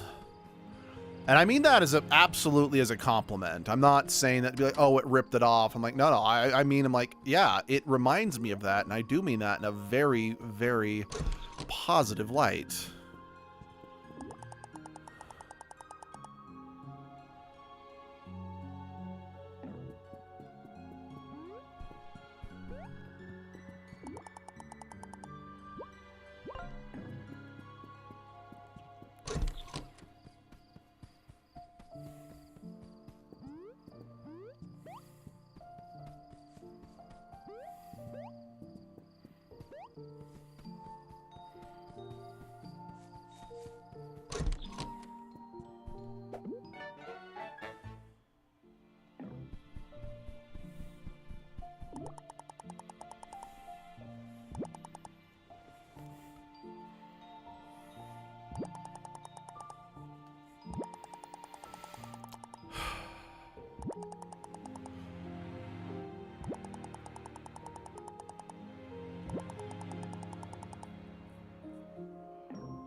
Yeah, this is very much the most melancholic area.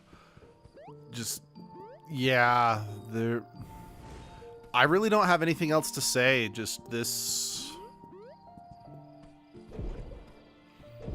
This is just the saddest area of the game, hands down.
What I'm doing, I still had Ava out.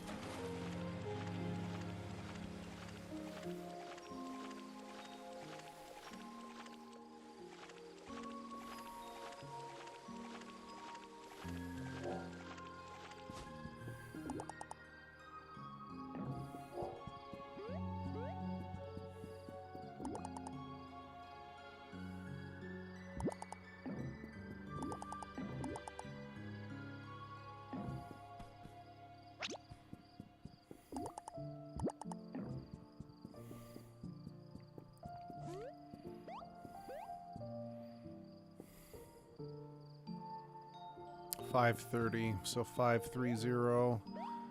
At least I'm pretty damn sure that's what it's trying to say.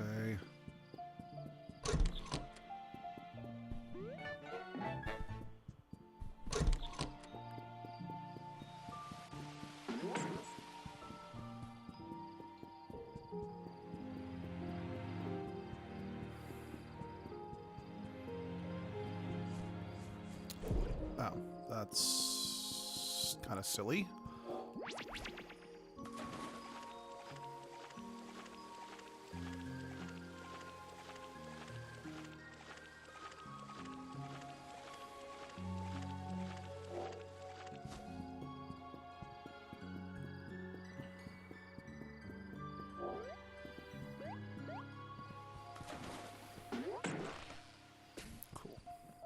All right. Now the mouse can get over and we can use it to jump up, but let's go get that safe. Let's go get that door open. So I'm sure there's stuff in there. Well, I mean, I know there's stuff in there I need, but let's just grab it before I forget. 530. So 530.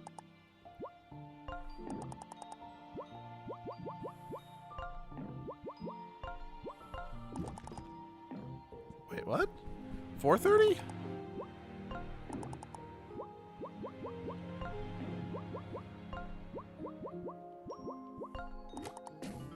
Oh, it was 4. Okay, my bad.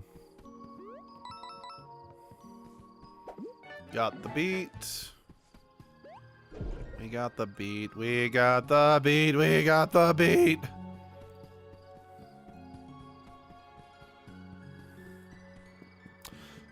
You know, it kind of just occurred to me, the vibe of this place kind of reminds me of the kind of Twilight Town from Thousand Year Door. Maybe I should say the music reminds me of that. It's the damn it! Just the place where we get Vivian in Thousand Year Door is kind of the vibe I'm getting from this.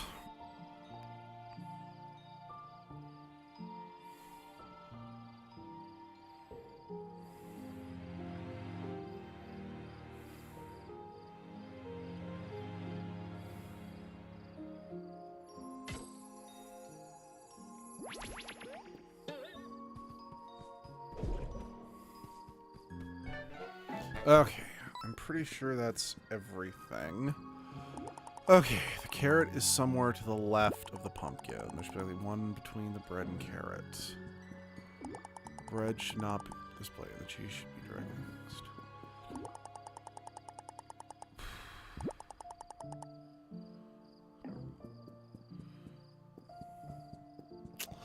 Oh, look. I've got the Book of Infinite Wisdom. I wonder if it has something to say about that.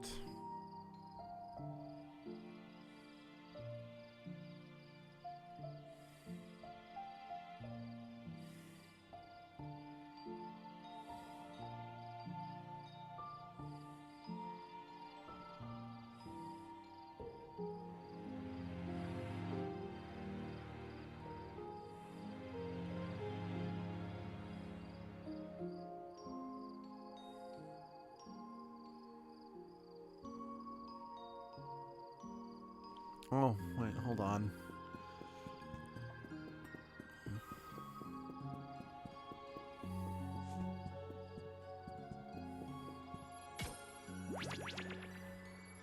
Damn it. Apparently there was something up here.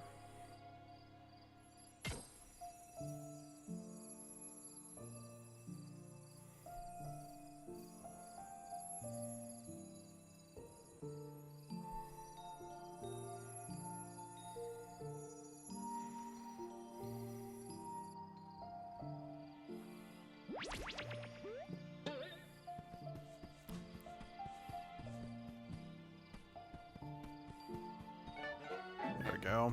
The one sun gem in this area. How do I get out of here, though?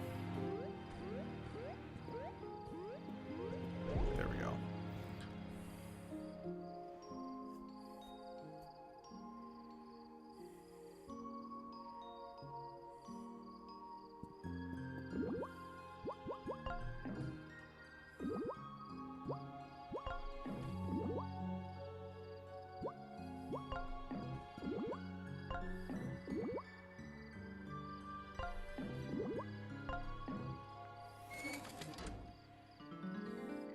Sorry, I'm beyond terrible at these puzzles, and I just don't have time to dick around with them.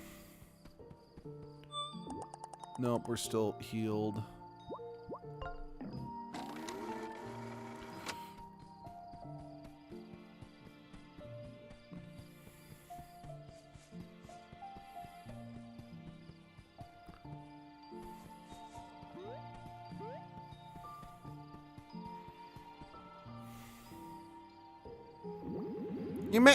You made it. I expected you'd be coming for. I expected you to be coming for me. Do you know where we are? Do you have any idea yet? This is the storybook where I come from. Starla 2. This is our homeworld. Beautiful, right? At least it used to be. Mr. Moon, what's happening here? Why does your storybook look like this? This place. Once it was a picture book for children. A gentle bedtime tale set in a quiet little hamlet. Each night the townsfolk would whisper their good nights, and the dreams would drift upward and watched over by the moon and the stars. Watched over by me and Starla, the love of my life. But one day the void appeared. A creeping black nothingness that gradually started swallowing our world bit by bit. Our village getting smaller and smaller and dimmer. The void threatened everything we hold dear. This used to be the most beautiful spot to look over the valley, and only a small sliver of night sky remains. You see, friends, this is what happens when a storybook is no longer read. As the readers forget, the story begins to forget itself too. Wait, what do you mean? Storybooks are willed to life by the imagination of their readers. But when those stories stop being read, well, they simply fade away, cease to exist. We loved this place, keeping the night sky lit, watching over our beloved neighbors. It was a joy, an honor to keep watch over the village each night, high above it all. But alas, our story wasn't cherished as others were. As folks stopped reading our humble story, as the pages were no longer turned, our world sorry, I'm doing the wrong voice. Our world began to fade away. You see, Everafter Inc. came to us when our world was on the brink. Just as it seemed we'd all vanish for good, they offered us a way out, a future. They gave everyone a place at their company, and they saved our lives from the void. I owe them everything. They remembered us when no one else could. So tell me, Flint, you'd bring down Everafter Inc. knowing that without it, the bridges between storybooks would no longer be possible? Would you really let the quieter tales, the ones not lucky enough to be loved as yours, slip away into the void? Hey, breakfast, back, had something to do. Well, glad you're back. Maybe one day the Adventures of Flint Buckler will stop being read. Maybe your world will start to fade just like mine did. What then? You have our sympathy, Mr. Moon, but Everafter Inc. is a poison. Subjecting all of our storybook characters to corporate slavery is not a solution. Everafter Inc. took my body and my home. There's got to be another way to save your story, to save all the stories from fading away. This is just life, kid. Sometimes you just have to suck it up and do the work that you don't want to do. We weren't just going to be able to keep living in these storybook fantasies forever. Look, Mr. Moon, just give us the Lexi chip you took from us, and we'll be on our way. We know your shield tech is busted now, and that means we can do some real damage to you if we had to. No! I will protect my family at all costs. So if you want to jeopardize everything I love, then you have to take it from me. Starla, my love, are you ready? Yes, I'll try my best. Then, let's settle this once and for all. Yeah, no. This is really just... I mean it when I say this is the saddest part of the book, the saddest part of the game by a very large margin, really. Okay. Uh-oh. But yeah, if that wasn't obvious, you know, the freaking cow jumping over the moon, what book this is, like, yeah.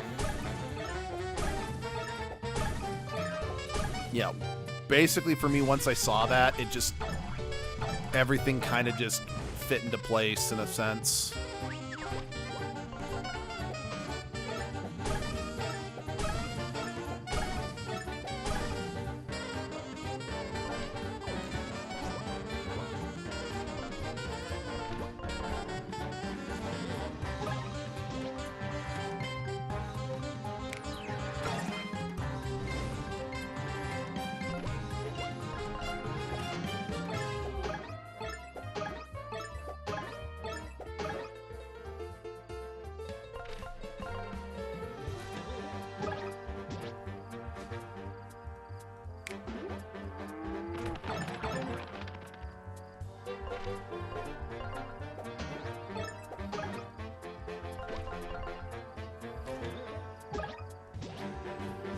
I don't remember if Starla can be revived or not. Starla!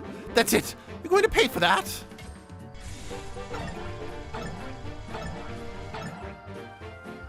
I never bought more smelling salts. That's not good.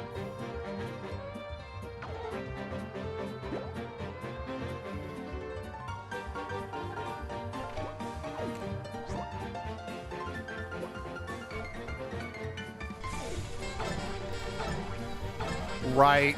Oh, I might have to do this again.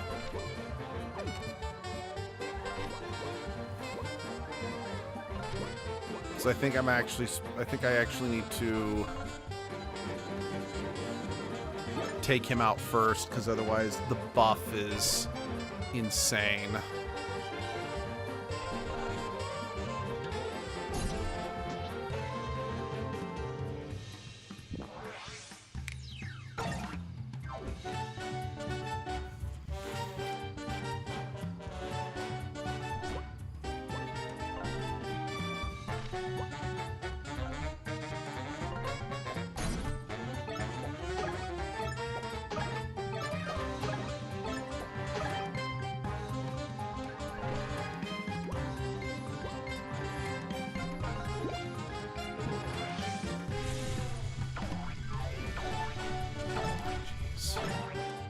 Let's see.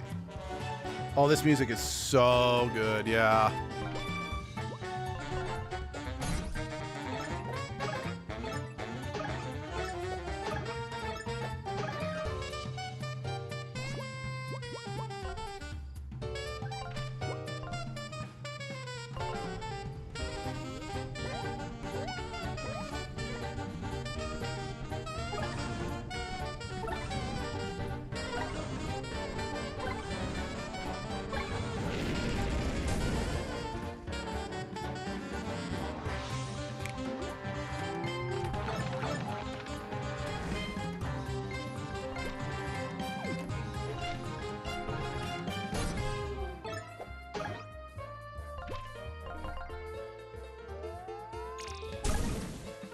Okay, good. We burned him.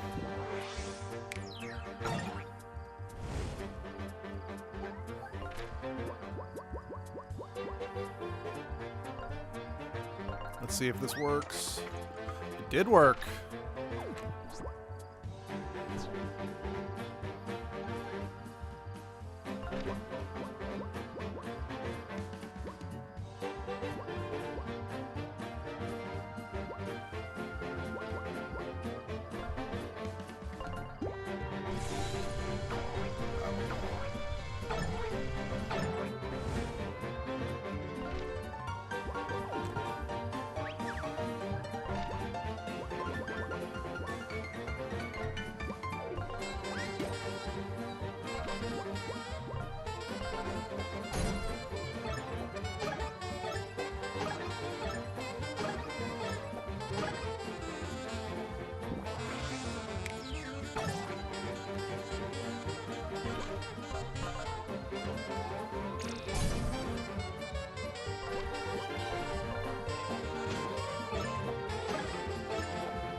The combat system really reminds me of a game called Block Tales on Roblox, which is a really good story.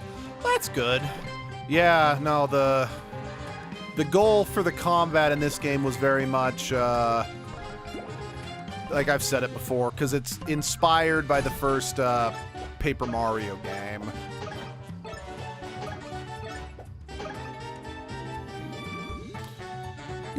You're still not giving up, huh? Time to show you what it really means to be a moon. Oof.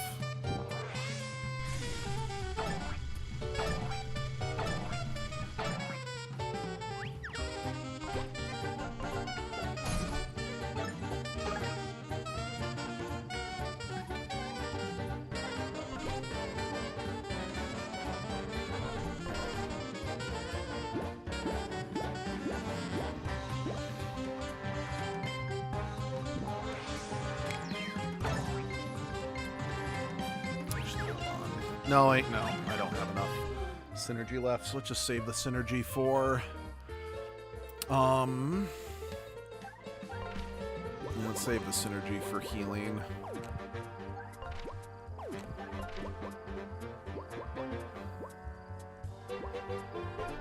Actually, I wonder. Oh. Boo.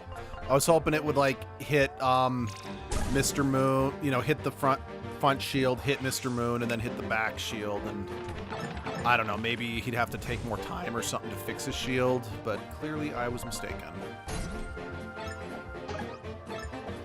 I guess he just, despite having multiple breakpoints, he just only counts as one character for determining damage.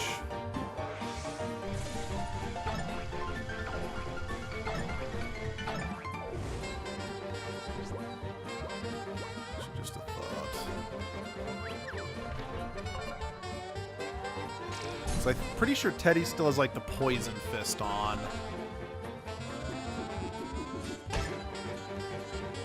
Well, if he does, he wasn't poisoned, so...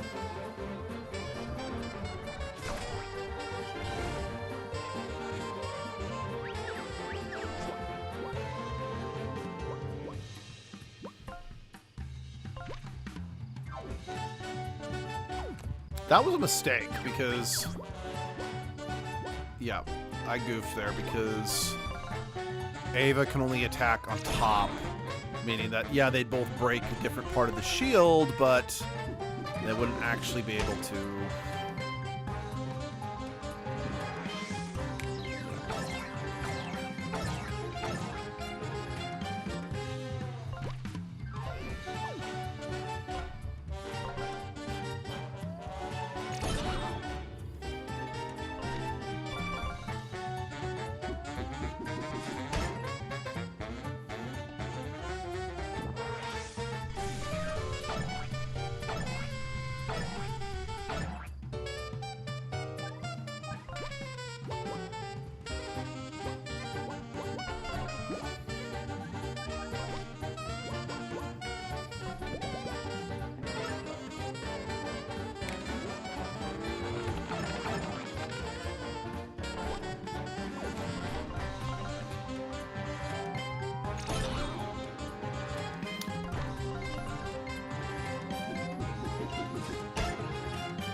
And that's victory.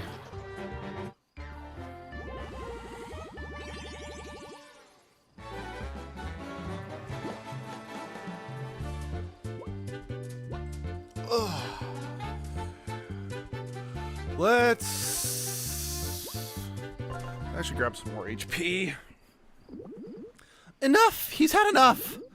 Are you okay? You've bested me. I didn't think you could win. I've never seen such tenacity. Maybe you actually are capable of facing Everafter Inc. head on.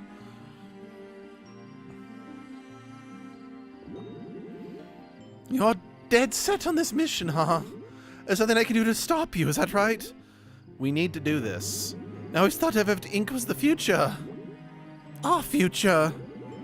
What do you think we should do? What do you think we should do? I don't know what to do. See, the moon has become an eclipsed moon. It's definitely true. I don't know if I'm right or wrong. What do you think? I don't think anyone is right or wrong here. Everafter Inc. saved us, and they saved countless others from fading away in forgotten storybooks. But they didn't do so out of love or care for these stories. They used us. They knew we needed them. And besides, we're not blind to the harm Everafter Inc. is doing. Is it worth it? Is our existence really worth it? I think we need to let this go. We've had a good run.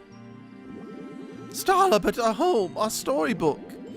I know, but how can we decide our home is worth the sacrifice? Everafter Inc. keeps getting bigger. The damage they're inflicting is increasing, and there will be a point at which they're truly unstoppable.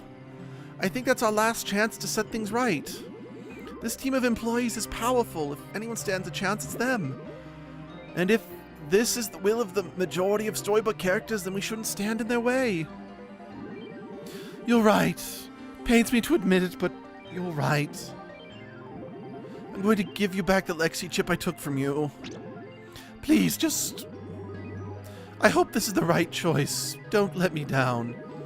Look, before we shut down the telepages, you can go live anywhere you want. Yeah, just pick the nicest storybook you can find out there. This is a home. I don't have meaning anywhere else. With all due respect, I don't think any of you could possibly understand what it's like to be forgotten like this. But I see it now. Starla and I aren't meant to last forever. They're meant to be told, and then let go. That's what gives them shape. Meaning. I'll let fate take things from here. Should you manage to complete your mission and sever the telepager network, Starla and I can finally live out the rest of our days in peace. And if not, well, I guess Everafter Inc. was always meant to be our futures. We'll see. Best of luck, Flint, Tinder, Wolfgang, Ava, Patches. I can't say I'll be rooting for you, but I'll no longer be standing in your way. Goodbye. This is just sad because we did it. We can finally have the Lexi chip and can use the telepager to get to the real world. It's just I've been thinking a lot about how things went with Mr. Moon. Don't lose focus now. This is what we've been working towards this whole time, and the best part is Everafter Inc. doesn't know we're coming. The final battle awaits us in the real world. Flint, do what's necessary preparation before we leave. Tie up loose ends, and we'll finish this once and for all. You know, that's the real kind of sad part about this whole situation is, well, if we succeed, then yeah, Mr. Moon and Starla both kind of resigned to death extensively. Because they don't want to abandon their home story. If the telepager network gets shut down, which we're going to do, they will remain trapped in their storybook and they will die. Because eventually that world will disappear. And I'm not saying I think that it's like wrong, like that was the wrong choice from a narrative standpoint, but I'm also like, fuck, this game was ballsy as hell for committing to, like, between Tinder being permanently stuck in her small body to, well, just that. This is, you know, arguably just kind of a cutesy game that really, really, really commits to being, it's like, we're a cutesy game that's a throwback to, you know, classic early 2000s RPGs for smaller kids, but we're not just going to half-ass anything. We're going to tell a story that has consequences, and I kind of have mad respect for it because of that, you know?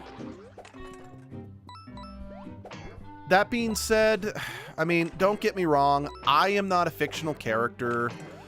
But at the same time, I have a strong connection to home in a sense. Because, I mean, so many of my, so many friends and, people that I've known from high school and college have, moved on to other states. Hell, even some other countries. But I still live in the same city that I've pretty much lived my entire life because I have that connection to stay close to home. So, yeah. Oh. But I guess what I'm getting at is I'm like, yes, is Mr. Moon being a little intense by basically saying we're not going to, go live in another storybook? Like, it feels a little, maybe dramatic's the wrong word, but basically them saying it's like, no, we extensively choose death. Like, if you guys do this, we choose to stay here and die. I'm like, yeah, it might be a bit dramatic, but I also am like, I've never been in a situation like that. So, I guess it's far be it from me to pass judgment on someone who has just become that downtrodden, because let's be real. I live in fucking corporate America. Fuck America and fuck capitalists, fuck the Republicans, and fuck your President Fuhrer.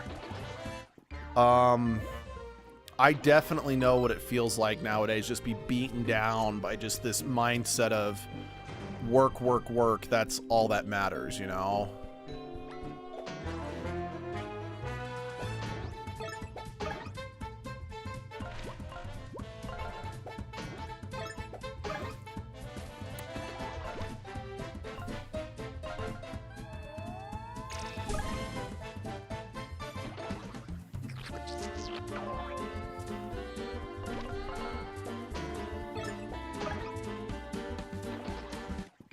I feel like they did the right choice to have some consequences for the narrative, since not everything will go right for everyone.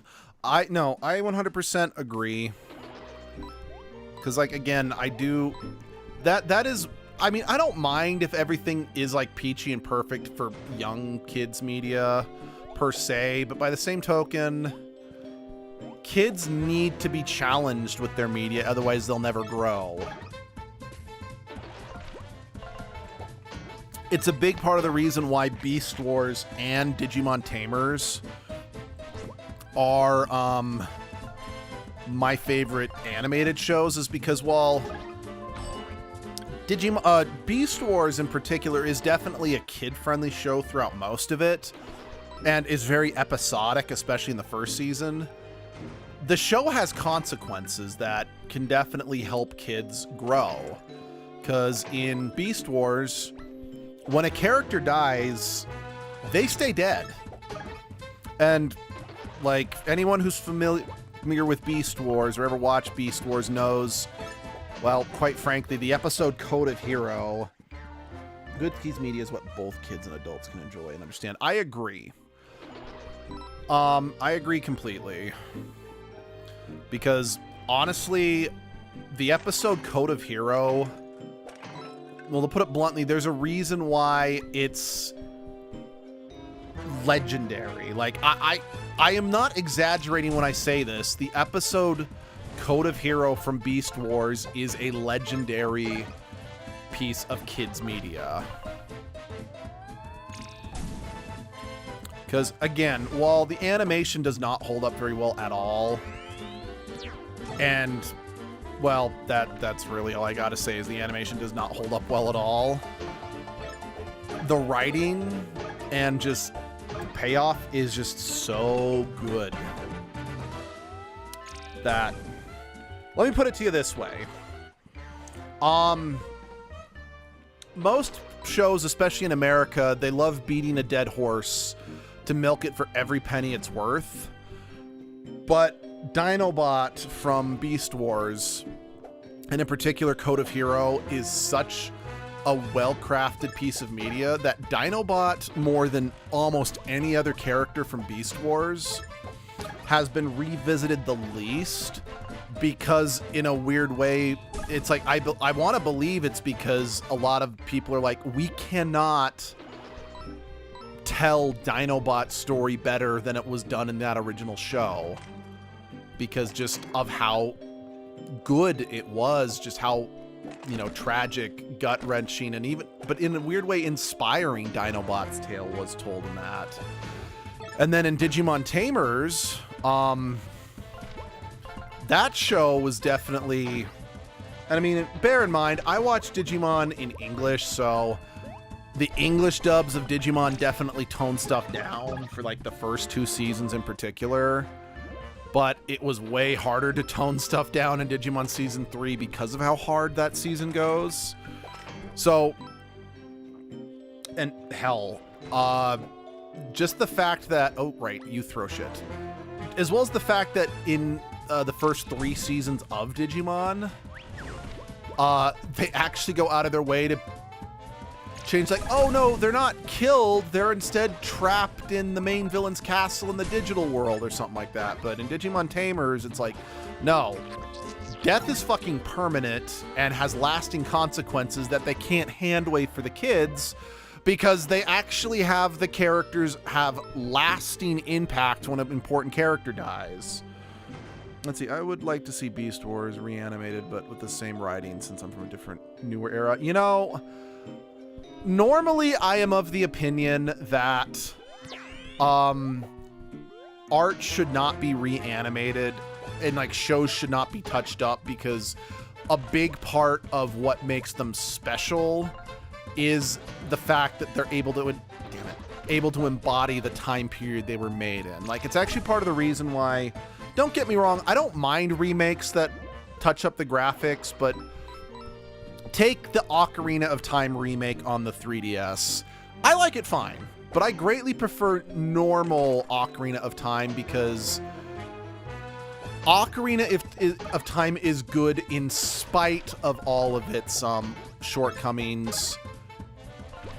And I feel like the imperfected style makes it better.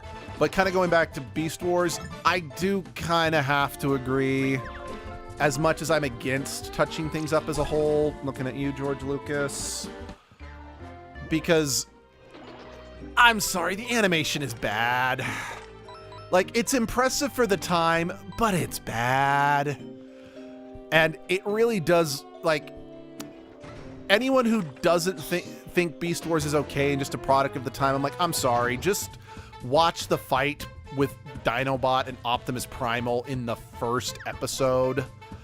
And just the way that, like, their bodies are just flailing around while they're, like, swinging their swords at each other. No, it's bad. And again, I'm speaking as someone who considers Beast Wars their favorite TV show. Its animation is bad. It's not just dated, it's bad. Now, is it the worst CG animated show from that era? Absolutely not. I would argue that, that the Donkey Kong TV show from that era was a much worse purely CG show, but yeah. Speaking of Star Wars, the sequels were so bad. Yeah, like, I want to be clear, I have nothing against people who like the sequel trilogy. I hate them personally, but I don't begrudge people who do. And honestly, I even think there are things about the sequel trilogy I like. But quite frankly, everything about the sequel trilogy to me was just so monumentally mishandled that it's like, I can't truly get any real enjoyment out of it outside of a, I kind of liked this element, if you know what I mean. Because I can't be mad at the sequels for Princess Leia not getting a proper send-off, since Carrie Fisher tragically dying in the middle, you know, in between the production of the second and the third movie. There was nothing that could have been done about that. Let's see, The Mandalorian was really good, but the sequels, but the movies were bleh.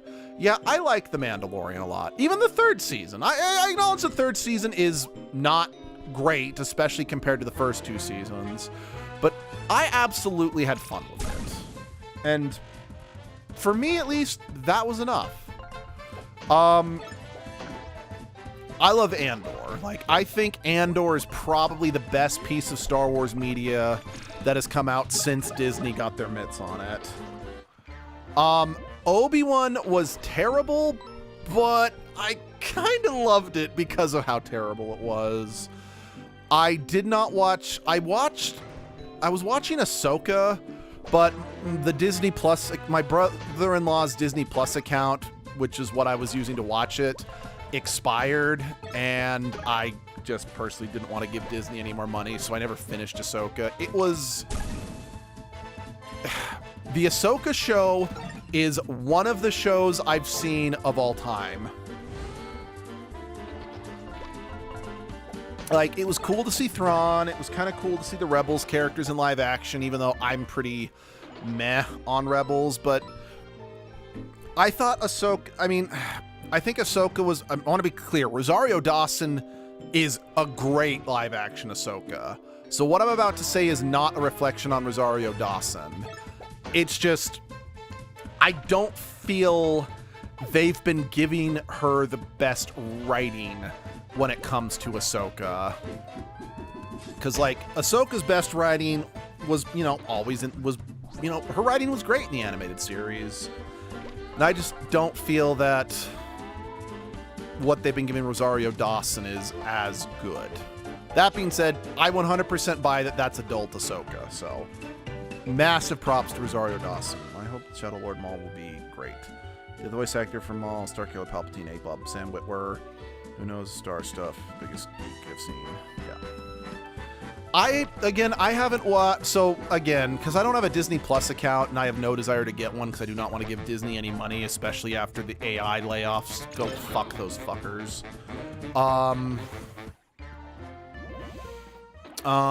But... Yeah, so I've never watched The Acolyte. I have opinions about some of the storytelling decisions that were made with The Acolyte. At least from what I've heard about it. I'm not gonna share any opinions on them, just because it's one thing to have someone give you a plot breakdown, and it's another thing to watch it for yourself. And I don't want to be one of those guys who is just like, oh yeah, this is bullshit because of blah blah blah blah blah, even though I haven't watched it. But again, just from what I know was in the show, I have some issues with some decisions they made. But again, I'm not going to get into that beyond just saying that. Haven't watched it. I haven't watched any of Maul Shadow Lord. I really, really, really do hope, from what I've heard, that Pink Twi'lek does become a new iteration of Darth Talon. Because when I first saw her, I'm like, oh shit, Darth Talon? And I would love to see Darth Talon come back into canon in some capacity. Granted, I know some people are like, well, even if they bring Darth Talon back into canon, unless they bring her back into canon alongside Darth Krayt, she's not going to have the same impact that she did. Which I'm like, fair. So it isn't released, but it will be. Really? Because I've been seeing YouTubers do reviews on it. Like, there's a YouTuber I watch called this Stupendous Wave, who's talking about how the Inquisitor Marok, that was I hope the Sith code gets mentioned again. But yeah, how the Inquisitor Marok, who debuted in the Ahsoka show, was in it, and it's like, they were kind of talking about, it's like, it's actually really cool. Like, again, what they were saying, it's like, it's cool to see Marok in action, because now they're like, he might actually be the strongest of all the Inquisitors, or something like that. Again, I don't have Disney Plus, so I have no idea if that's true or not. It's just, that's what I thought.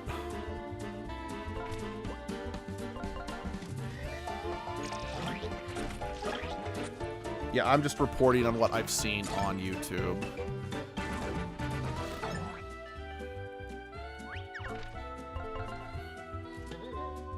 Right. Don't do that. Alright, I was very wrong. It is released. Okay, cool. Glad I'm not going crazy. And sorry, I wasn't trying to say, no, you're wrong. I was just like, wait, what? oh shit.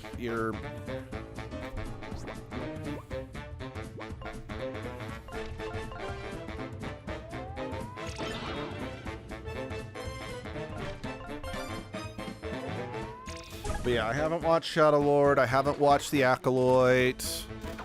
Yeah, the last Star Wars show that I watched was, I was watching Ahsoka, but I never finished it again because of the Disney Plus cancellation thing.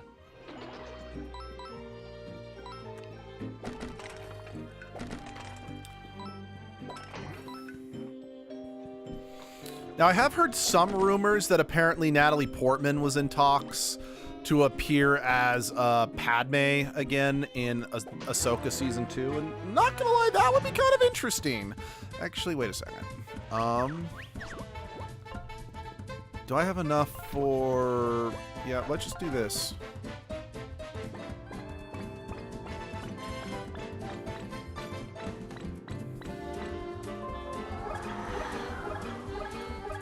Sweet!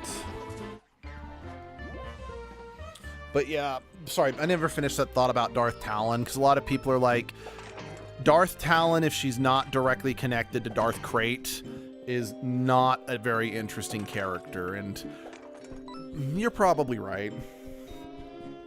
Granted, my response is, let's just recanonize Darth Krayt again. Because, honestly, I actually rather like Darth Krayt as a concept. Let's see, I can't remember the Acolyte. It had some weird stuff like kyber crystals, bleeding of a Jedi to Sith mid-fight, old lightsaber, even though he needed a ritual process to bleed. Yeah, no, that's one thing that like a friend of mine like massively complained about, is that it's like, dude, the act of bleeding a crystal is supposed to be a very intense and even violent thing, because bleeding a kyber crystal just is fundamentally goes against what a kyber crystal is meant to be. And it's like, and then they turn the kyber crystals into fucking mood rings. Again, I'm quoting my friend here, but just to say that I have heard about that. And yeah, haven't seen it, so I don't want to pass judgment. But if that is true, that does happen that way, that's fucking stupid. Granted, I don't like the concept of bleeding the kyber crystal. I greatly preferred how red lightsabers were handled in Legends. It's like, if you don't know, in Legends, kyber crystals were not naturally red either. Red, what's the word I'm looking for?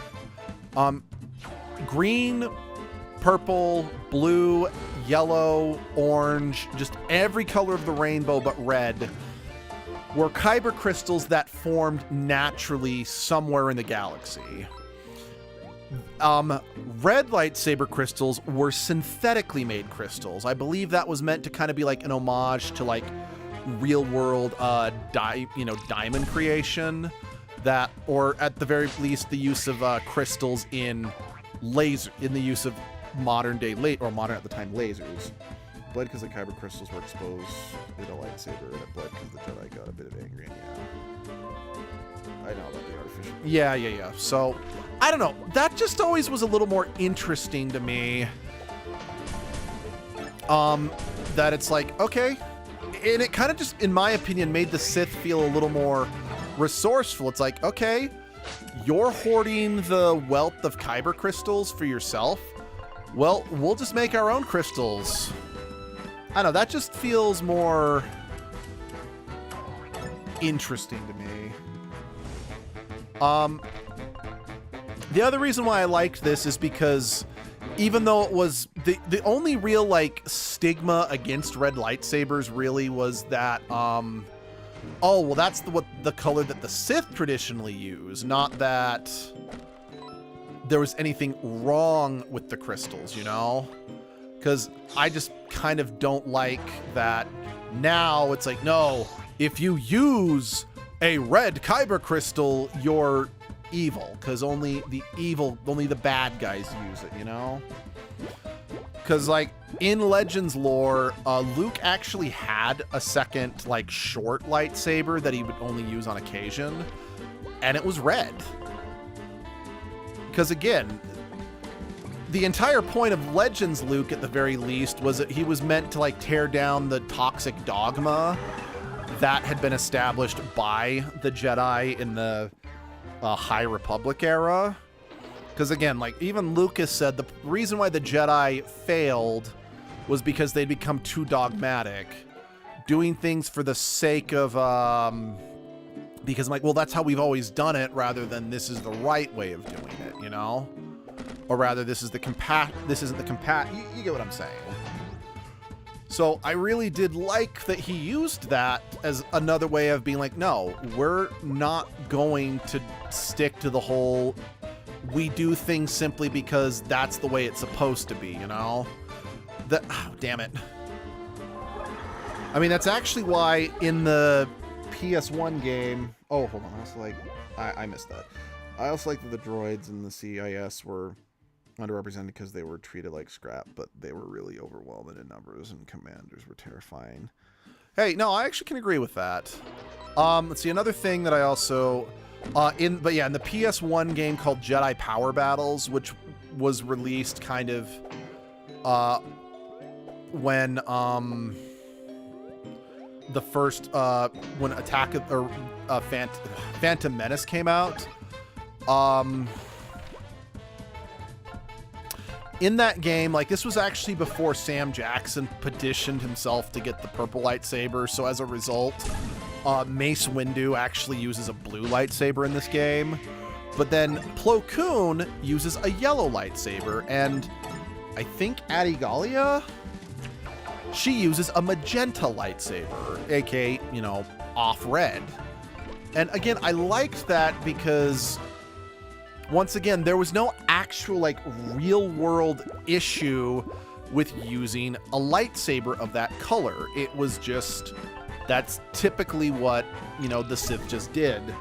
But now that we have the bleeding, it's now like, no, there is no good reason why a good aligned Force user would ever use a red lightsaber crystal because of the whole bleeding thing. And I don't like that because I feel it limits Star Wars more than it expands. Because it might be kind of interesting. I personally think it'd be more interesting to have a story about a Jedi who insists on using a synthetic red crystal because maybe he made it and was attached to it more than the crystal he was supposed to, you know, go out and, you know, get the normal traditional way by mining it or whatever. But now we can't really have a story like that because it's like, well, no, because it's like, nope, only red lightsabers have to be bled, and the bleeding is like such a cruel act that no good person would do. You kind of get what I'm getting at? Can Plo Koon use Electric Judgment, which was Jedi Side Force Lightning? Yes. Yes, that is absolutely correct. Plo Koon was known, like that was something that was kind of unique about him, is that he was one of the few Jedi who, well, not just, could use Force Lightning because he was so grounded in the light side and had such a good handle on his emotions, he could, you know, tap into that side of the Force without running the risk of dipping into the dark side. Now, granted, the trade-off is that Electric Judgment will always, like, a master of Electric Judgment will never be able to, like, Electric Judgment will never be as powerful in terms of, like, raw damage as, like, a full potential Sith user just using, regular Force Lightning. But, you know, that's fine.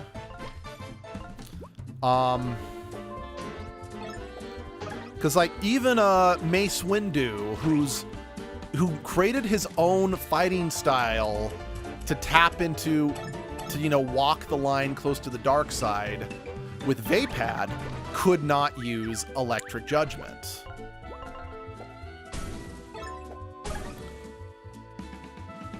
You know, that's something I do kind of miss. I mean, I know a lot of this stuff was sort of established by, like, the comic and novel authors, not necessarily, like, Lucas himself, but that's something I do kind of miss from that particular era of Star Wars before Disney, was that it feels like there was a lot more thought put into what made all these different Jedis with their different philosophies and different fighting styles.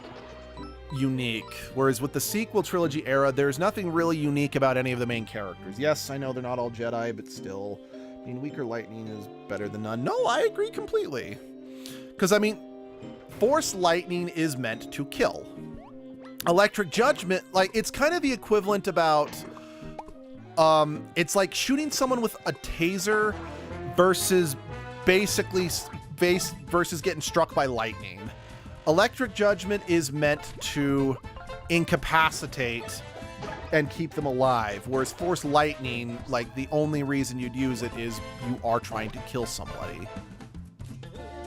Actually, that's another thing I really can't stand about the Rise of Skywalker in particular is I don't mind the idea that Rey is potentially getting suckered into the dark side. There are so many good stories you can tell with that if it's built up properly, but just her randomly, like, in a fit of summoning Force lightning, that's just kind of lame in my opinion, because it's like, no, you have to really, it's like, there's a reason why Darth fucking Vader never used Force lightning. It was not the easiest thing in the world to use. And I also know, also in Darth Vader's case, after he was stuck in his robot body, like his mechanical limbs were like incompatible with Force lightning or something like that. I don't 100% remember what the like actual in-universe explanation was, but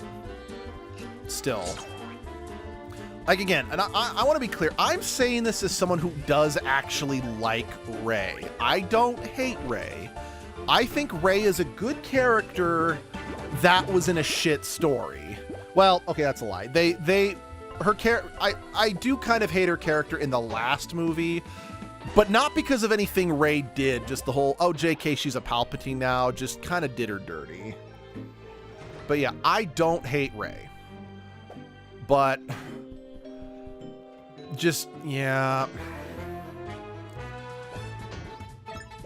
Let's see. Palpatine and Dooku were the only users to come to mind for using Force lightning since they were extremely skilled. If you told me Rey used it, I wouldn't believe it until I saw it. Yeah, no.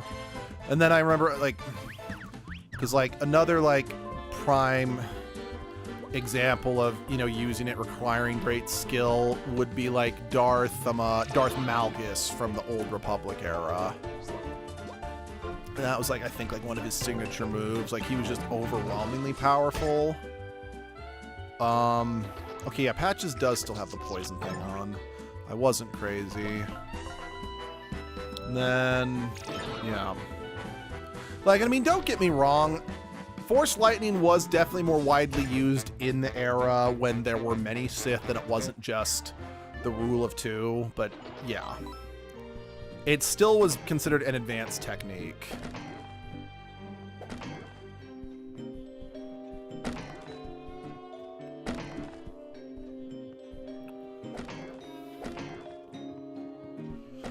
Another thing that I do miss that you haven't been seeing as well in the Disney era of stuff, and now admittedly, you don't really see it in like the sequel trilogy because there's only a few lightsaber wielders. But I liked that in the sequel trilogy, or in the prequel trilogy, and especially in the Clone Wars cartoon, you could recognize the different lightsaber fighting styles. And there was a lot of thought, effort put into how each Jedi would, like, what their stance would be based on what form of lightsaber combat they specialized in. And I just don't feel like that's present at all in most of the in most of the Disney era stuff, even in the stuff that takes place when there's lots of Jedi around. Again, I can't comment on the Acolyte because I have heard the Acolyte has as the best fight sequences in any piece of Star Wars media that was handled by Disney, but I haven't seen it, so I can't comment. Okay, that's a lie. The fight between Ahsoka and what's-her-face, Morgan, the witch, in the second season of The Mandalorian, that was great because I liked how slow and calculate it was. I feel like anyone is more Skywalker than Rey. Heck, you could even be more like Skywalker than her. Granted, he would have won. You see, and the other problem I have with making Rey take on the name Skywalker at the end, I'm like, it kind of cheapens Rey as a character. Because now, rather than standing on her own and truly, you know, making, you know, standing on her own two legs and being loved for her own merits, she's now just riding the coattails of the franchise as a whole. And I'm like, guys, come on. I'm speaking as someone who was a bit of a poo fart when the sequel trilogy first came out. And however, I do feel my initial criticism of Rey was a hair justified. That's not what we're talking about. But again, as someone who was a bit of a poo fart when the sequel trilogy first started and felt that they were half-assing it in a lot of ways, I am very much of the opinion they just never gave Rey a proper chance, because they were just too desperate to be like, call back to the original. I'm like, hey, you liked this, so because we're referencing this, it's suddenly good, right? I don't know. Oh, never mind. Maybe I did get all 3 Ember Stone. Well, maybe I just happened to find an Ember Stone that I missed. No. Oh, either way, I got all the Ember Stones. That was not something that I did when I played through it on my own, so that makes me happy.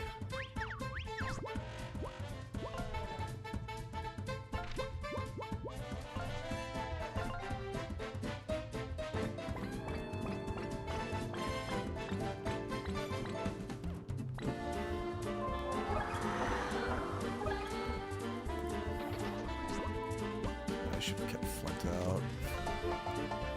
That thing. Buck is gonna go mad now after Han died. It was kind of good. No, I agree with that. That was pretty cool. However, I feel the franchise has relied a little too much on Chewbacca, because there was like a really funny joke where it's like Chewbacca went on an adventure with Darth Vader, interacted with his apprentice, and what, like, I know that I don't mind that Wookiees live longer than humans by a lot, but at least with the droids, they're robots. As long as you maintain their hardware, they can live forever. But and again, I'm not saying let's kill off Chewbacca. It's another example of the series of just like the sequel trilogy just not having the confidence to stand on its own 2 feet, if you know what I mean.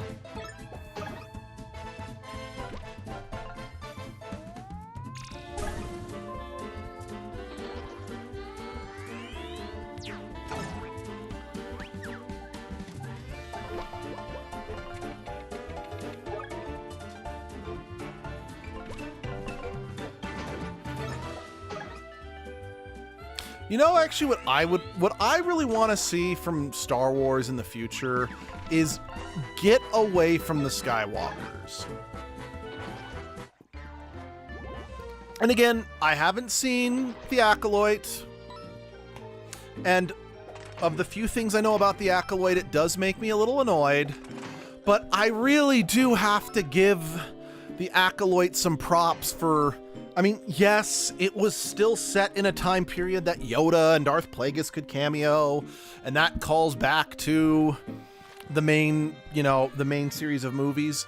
But at least it was far enough removed from Anakin that we got away from the Skywalkers at the very least. Because I really feel that's something that's holding the franchise back, is that it's too afraid to step out of the shadow that the original series cast on the franchise, you know?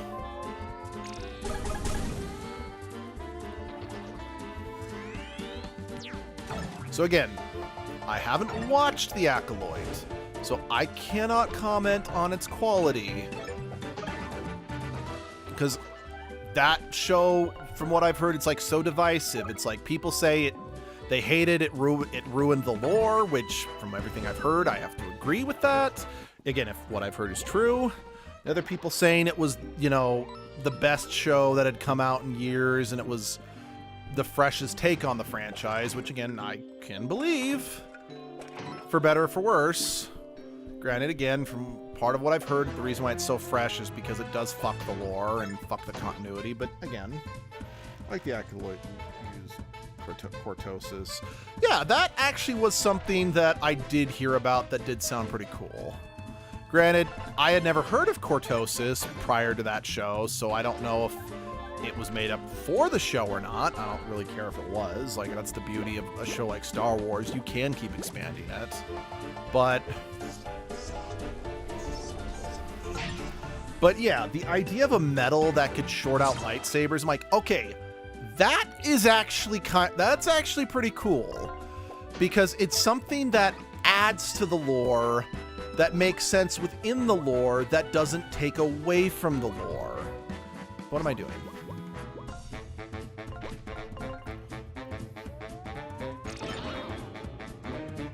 Katos is older than me, I think. Okay, so it is something. It wasn't made up. That's good to know.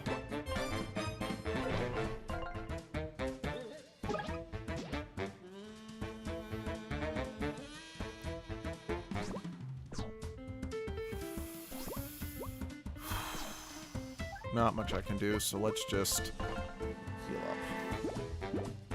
up. And honestly, using Cortosis at that point in time was just really smart when you get down to it, because thanks to the Mandalorian bringing new recognition to Beskar, because like no one really thought too much about what the medals in the Star Wars universe were, because that wasn't something that you really needed to worry about while watching the original series. But yeah, thanks to the Mandalorian introducing the world as a whole to Beskar, I'm like, okay, now's actually a great time to introduce some more of these concepts, you know, like these special medals and whatnot. So I do think it was wise of the Acolyte to tap into that sort of thing.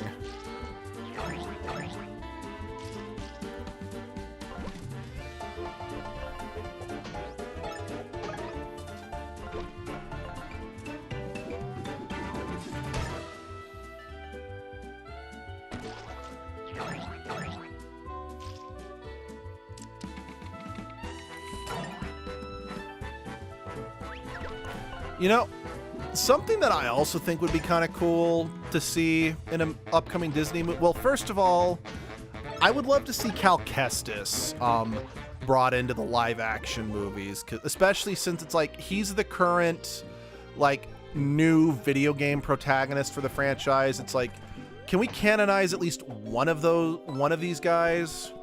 Because there have been Star Wars video games for a very long time, and while sure the earliest ones were just adaptations of the movies, there have always been like original ones made up with original protagonists. Because like there was Kyle Katarn and Dash Rendar in the early days of Star Wars, and yes, I know Dash Rendar is actually originally from a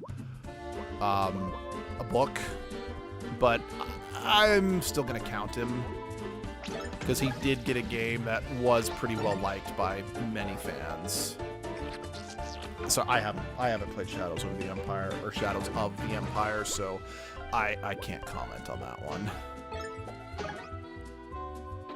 But it would be nice to see, yeah, then in the 2000s they introduced Revan and Starkiller, which I really hope they don't actually plan on canonizing Starkiller. I love Starkiller.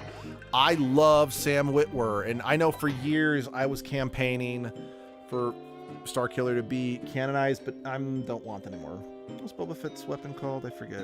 And also, yes, we need Cal Kestis with someone good like Gareth Edwards or Dave Filoni. Yep, agreed. But kind of going like I never actually finished my point. In addition to wanting to see Cal Kestis canonized, I would love to see Kyle Katarn brought back. Since in a lot of ways, Kyle Katarn was kind of like the face of Star Wars gaming in its early days, so it would be cool to see him again. Granted, thanks to the sequel trilogies, if Kyle Katarn was brought back, then he canonically would have been one of the Jedis who would have been slaughtered by Kylo Ren after he went on a rampage. And oh, weird. I could have sworn that when I poisoned one of these snails before, I was able to break through its defenses. Weird. Oh wait, we're about to level up. I'm gonna hold off on using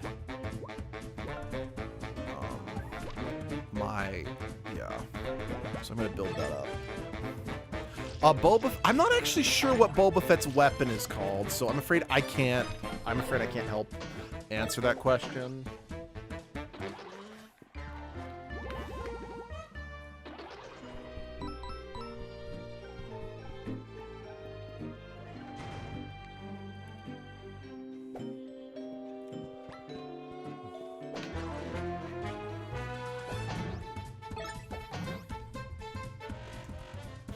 Also, when was Aboleth be mentioned at least once? I would also love Aboleth to come back. Like, there's actually a lot of fan theories surrounding Ahsoka Season 2 that they might be building up to Aboleth. And I would not say no to Aboleth being brought back.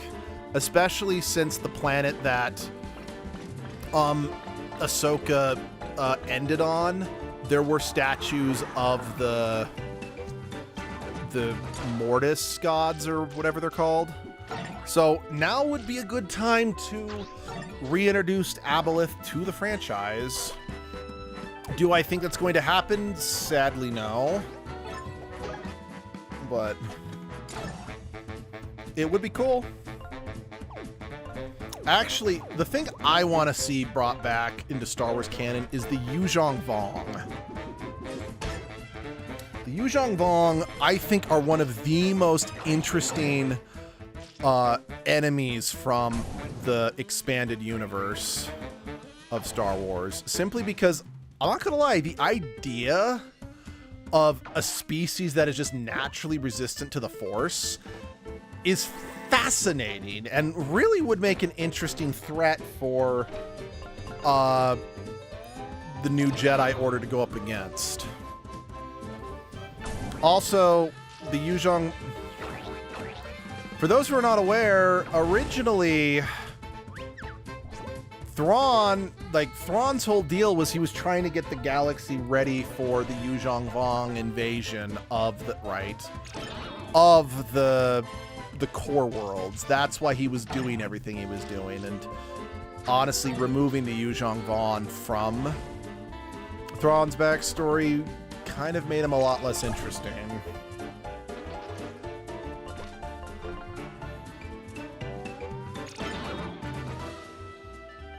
You know, why haven't I given...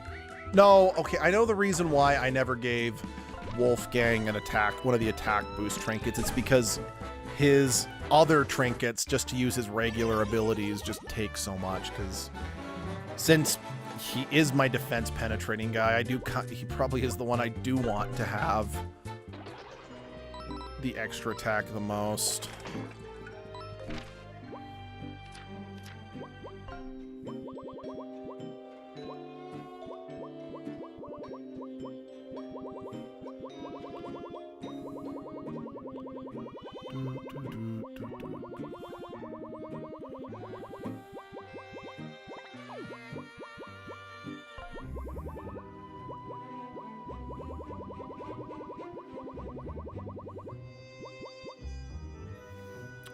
Spiky Shawl.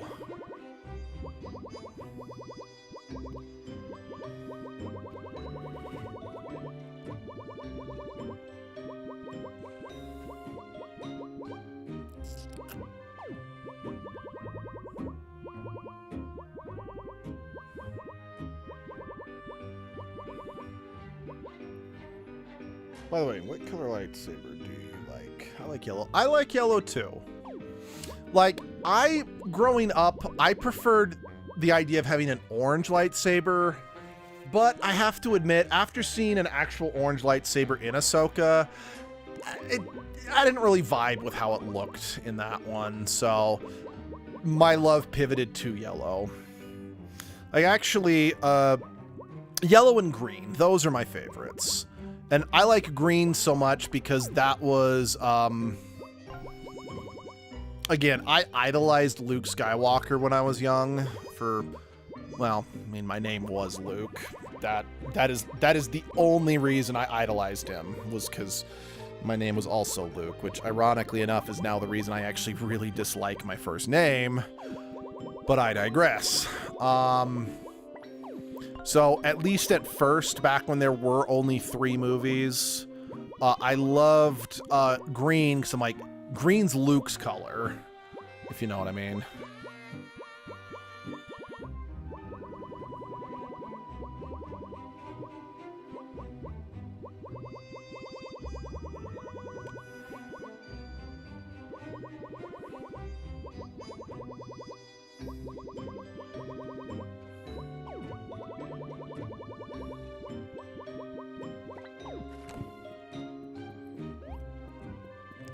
Let me think. Besides that, what are...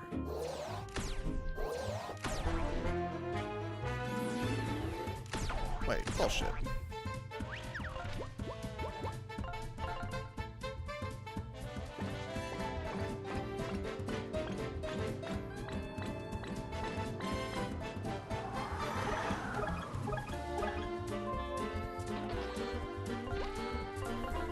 Yeah, besides that...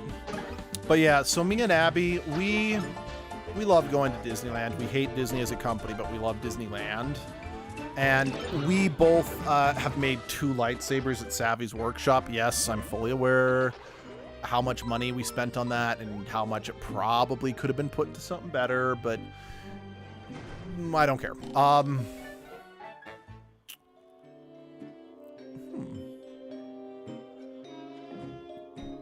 Not bad. How much does that cost to use? Oh, yeah. It's not bad either.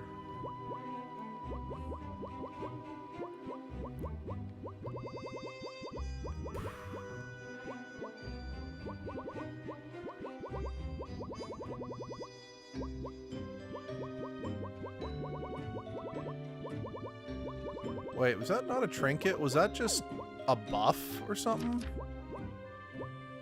Oh, that's just a buff. Fuck yeah. By the way, I really want a Star Wars game with story. When you can impact with consequences and customize a lot of plus. You don't get to choose your color, but give you the department. Like, I agree. Like, I tried playing the MMO. That let you, like, pick your species and whatnot. Because I've always wanted to make my own custom character in a Star Wars game. But for whatever reason, it just would not, like, it just wasn't taking to our computer for whatever reason. And I don't fully know why. And it does disappoint me greatly because, yeah, I have always wanted to make my own Star Wars protagonist.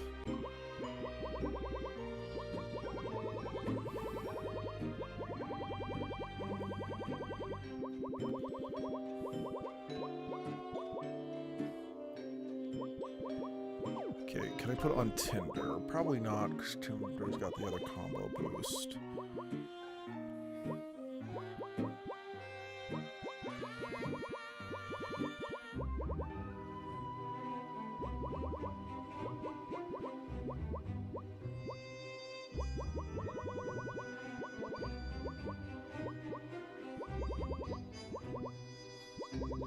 Nope.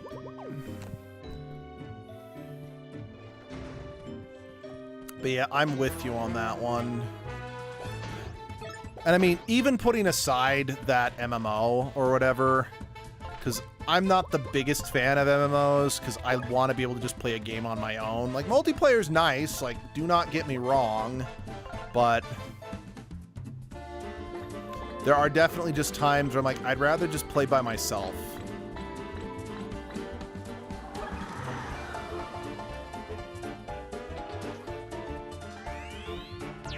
Because, like, I have considered for, like, possible edgelord games playing Phantasy Star Online 2, because I grew up playing Phantasy Star Online 1. Playing the Elder Scrolls Online as edgelord, specifically because there's a city in Elder Scrolls Online that's actually shares the same name with the former LARP park that I named, like, that Everfell is based off of. Single-player games are much better for the story. I agree. And honestly, games that require multiplayer do not have the same amount of longevity, because eventually, even if we're able to, like, keep the games from, like, disappearing or whatnot, eventually there just won't be a player base for it anymore, you know? And sure, I hope that the Save Games Act can definitely get its fair share of games, you know, in offline modes, but at the same time, there are some games that's like, they're designed around having that multiplayer. Like, prime example. White Knight Chronicles. We did a what the fuck of that way back when when the 5 channel members were still here. For those who don't know, what the fuck stand for Welcome to the First Act. It was something we tried, we kind of experimented with, albeit I think we only ever did a grand total of maybe 4 of them, because this was like so close before well, okay, for those who don't know, COVID is specifically what caused a lot of us to stop meeting every week, because several of our channel members were immunocompromised, so they couldn't leave their house for fear. So yeah, that just kind of put an end to that. And then, anyway. But when I was playing through White Knight Chronicles on my own, when I first played it, and loving the fuck out of it, by the way, I eventually got walled in, and I could not actually beat the game because of how underleveled I was, because I no longer had access to the multiplayer that was critical for grinding your character's levels. And even if I could get online, there would be no way I could actually beat it or do anything with it, because again, there really wasn't an active player base anymore. Now, I have seen that White Knight Chronicles 2 is available on, like, the subscription service on PlayStation Premium or whatever, so it's like maybe there's a play. Well, even if the online service is there, that doesn't necessarily mean there's going to be a player base for it. See, that's why COVID was a double-edged sword. Not gonna lie, goods and bads could argue the bad outweighed the good. Yeah, no, definitely. What was the word I was gonna say? That's something I do really like about the God Eater games, is despite the fact that they are 100% designed to be played in multiplayer. Shit. You can completely play through the whole story and have a really good time with it in single player, and fuck, that's what I did. That's what, I mean, hell, I streamed the game as edgelord. At least God Eater 3 anyway, and was able to beat the game. And while, yeah, God Eater is a game, because of how repetitive it is, I have to play in small bursts. Because, like, the God Eater stream, well, also I was streaming that at a more tumultuous time in my life. So it was a lot harder to find the time to just sit down and play a game. But, words.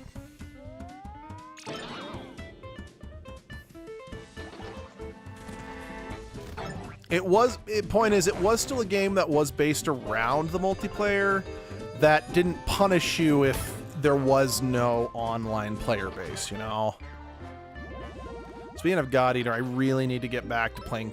Well, okay. I started playing Code Vein again and was actually getting into it this time, but then a combination of Tomodachi Life 2 came out, and I started playing a different game that I've had in my Steam library for a while, but I actually got around to really playing it, and I'm like, I want to beat this game, and I still haven't fully beaten it because of Tomodachi Life.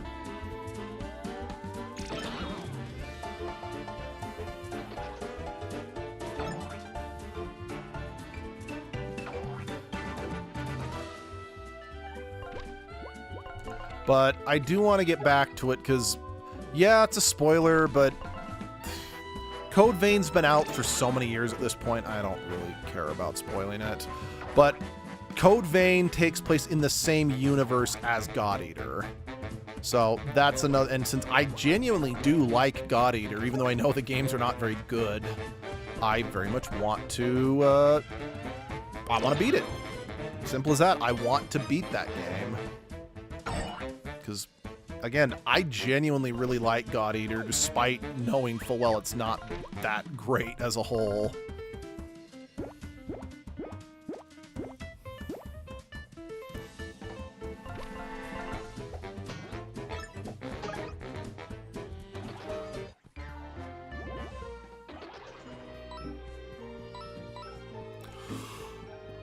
Excuse me.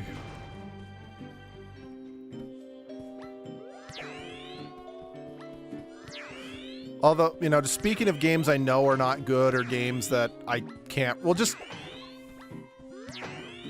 yeah. Because admittedly, a lot of games I've played for the channel, I very rarely can actually, damn it, recommend them. By the way, will I ever play Roblox? I don't think so. Partially because of the bad reputation, but also partially because there's not a ton on there right now that interests me per se. I'm not, again, I want to be clear, I am not saying no. I'm just saying it is sort of unlikely. Yeah, I realize I never actually... Oh wait, those are actually different ones. Okay, glad I grabbed the...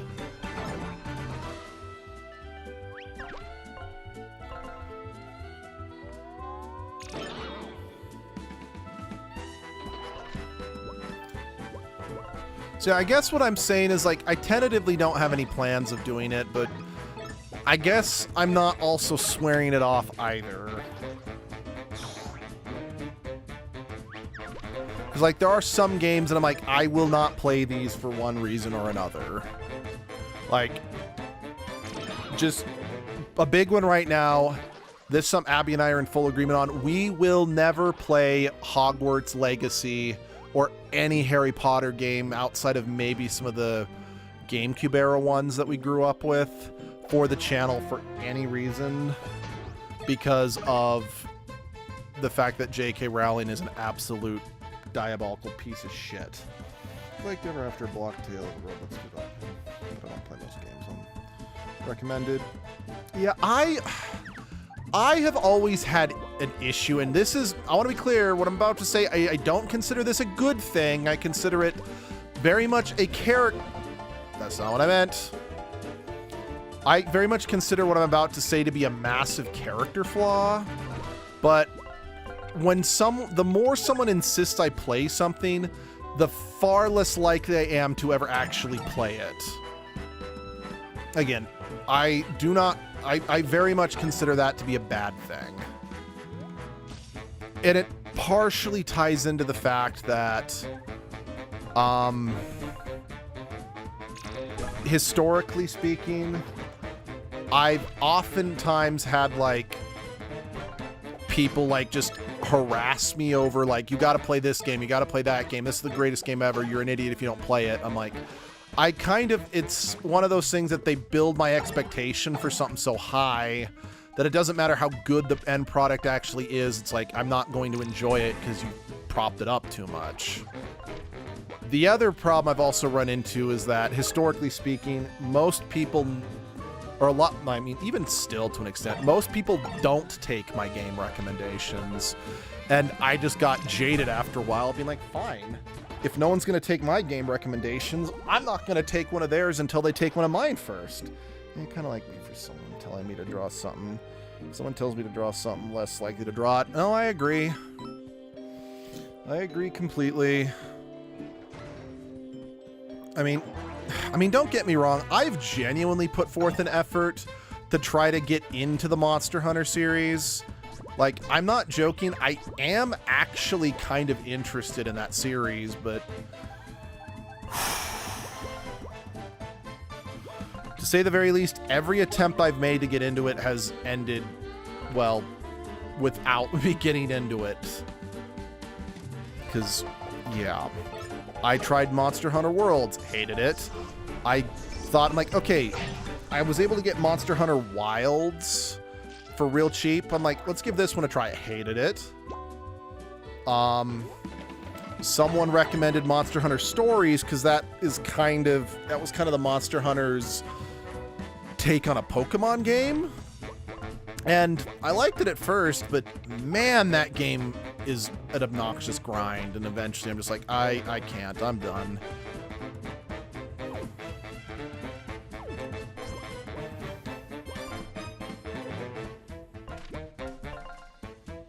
Oh shit, dagger's out. That'll procrastinate or art block. Oh yeah, I totally get that. It's been over a month since I've done another edgelord comic. It's not because I don't have any ideas for the comic. I have a very clear vision where I want the story I'm kind of working on right now to go. It's just, I don't 100% know how to get there. And I've been having some severe writer's block as a result.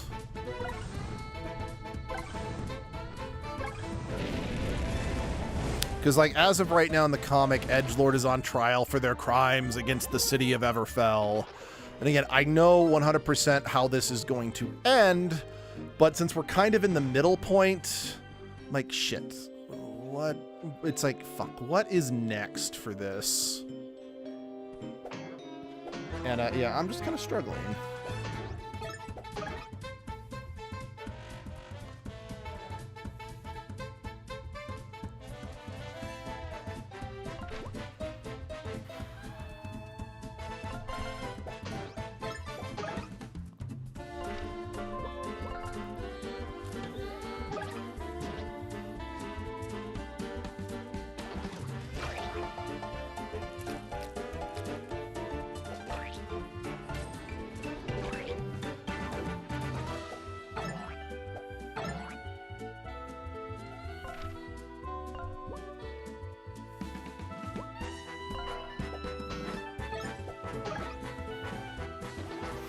Kind of subconsciously demotivate yourself from seeing too many mistakes or bring myself and my friends' comics to others like Batman or Invincible. Yeah, no, I definitely know that feeling.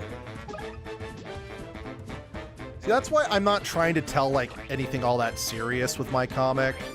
It is literally just meant to be lull shenanigans that edgelord gets up to within the city of Everfell, alongside, you know, Pepper, Lupa, Inlay, Thamu, and Trash Dragon. Just because I'm like, I'm not that serious of a writer. My art is not good enough to really be on par with any of these people, so let's just embrace the cartoony blah of it all, if you know what I mean.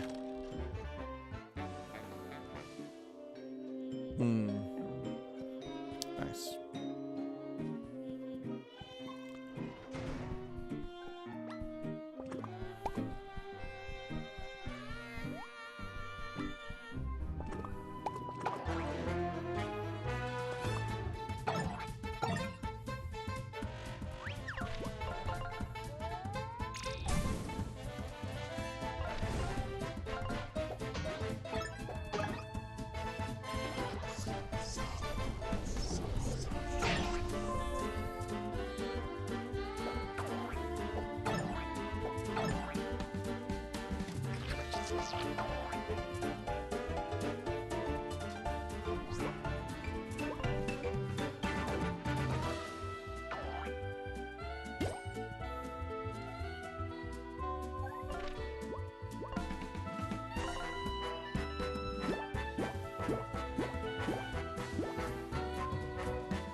Comic is, hold on, I'll read it after I've survived this attack barrage.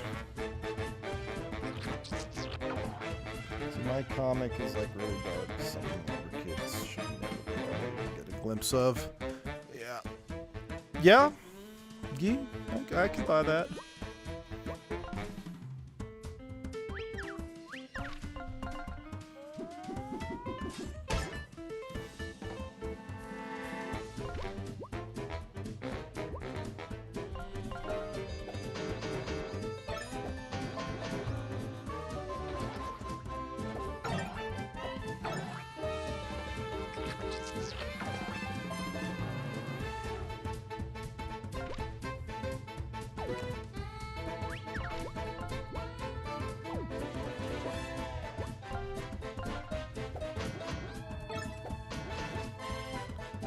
Take that, racism.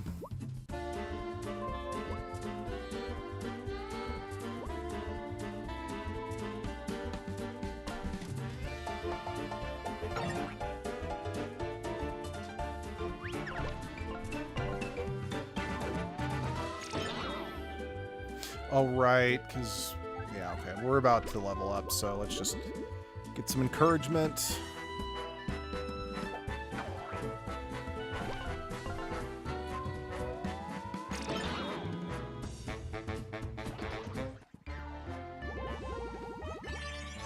Wow, we level up right on the dot.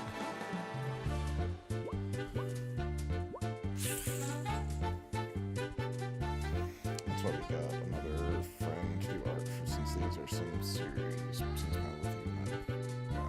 No, that's probably wise. I know that. I mean, I know I want to get a drawing tablet to keep, you know, doing the art myself.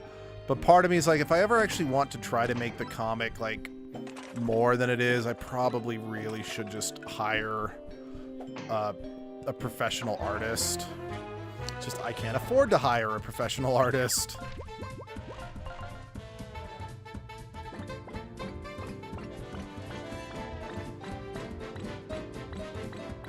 Especially since me and Abby were still saving up for a vacation.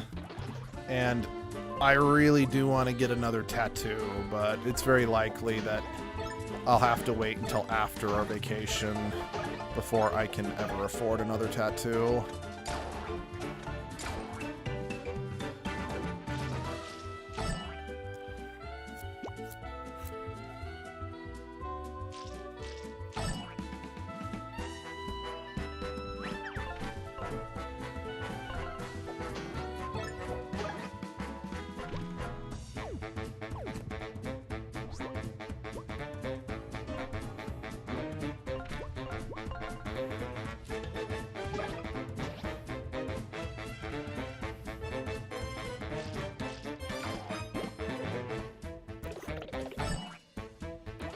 At least I got him.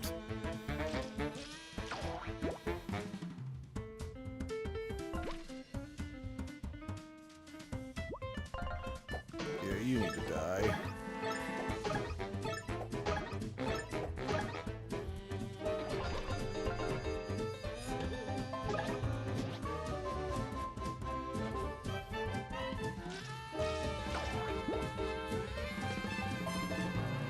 Yeah, so we're currently working on a D&D thing for the channel, which is like the first time we've done something like this in almost a decade.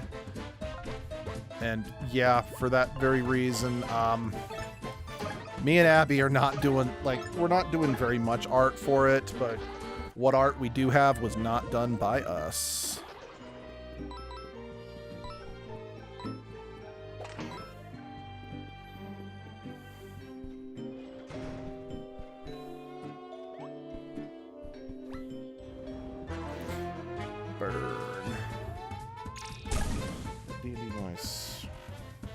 Try it out. Honestly, if I'm being honest, if you want to try out tabletop, I feel at this point in time I'd highly recommend checking out a different tabletop game rather than D&D, because Hasbro is fully committing to letting AI design their products, and I'm sorry, we should not support businesses that do that. Because A, AI is bad for the environment, and B, well, it just takes it takes people's jobs away. Like, my brother-in-law highly recommends Pathfinder. Abby and I, we've tried some other systems, like Lasers and Feelings, Tactical Waifu, which I think kind of runs on a similar system. I don't know if it runs on the exact same system. There's like a fun system that I've played with another friend, but I don't remember what it's called off the top of my head, which works pretty well. Who says I'm going to buy it? I have hands and brains and a pencil tablet. Good point. Fair, yeah, fair enough. Okay, you need to go down.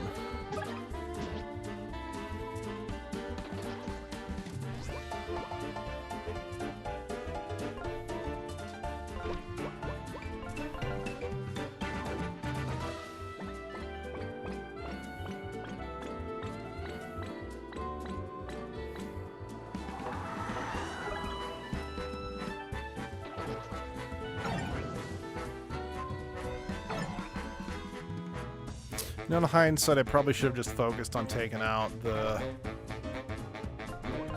just taking the guys out.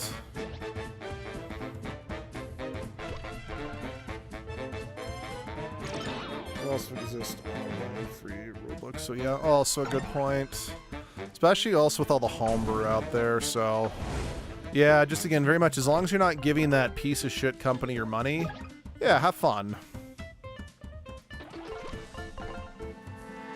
Because, I mean, I have so many, like, physical books of, like, D&D supplements I've gotten via Kickstarter, because there's a lot of really cool ones that I'm not fully ready to give up D&D entirely as a system.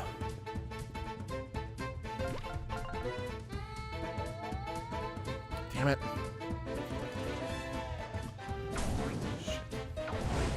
I, like, completely undid all of the healing we did.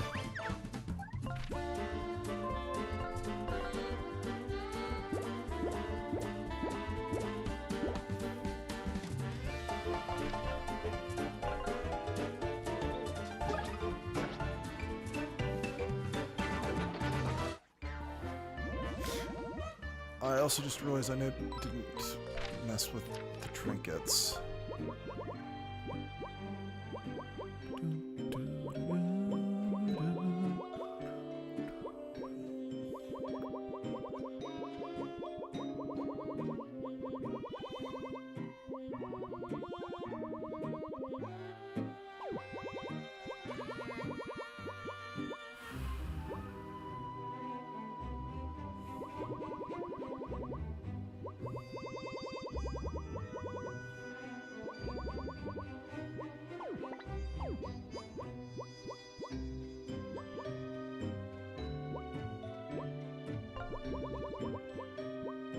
Let's give you the burn protection. And again, you're also someone I wouldn't mind. Well, no, I think I want Tinder.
And what was the one that, like, alright, decaffed.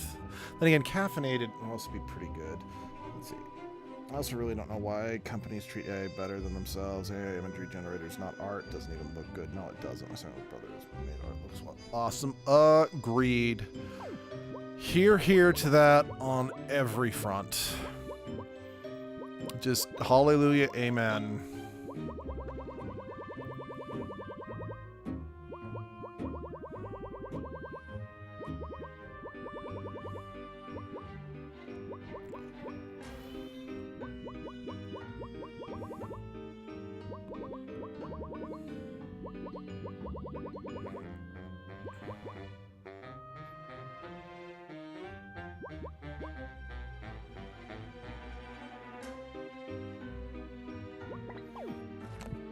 We're gonna go with this.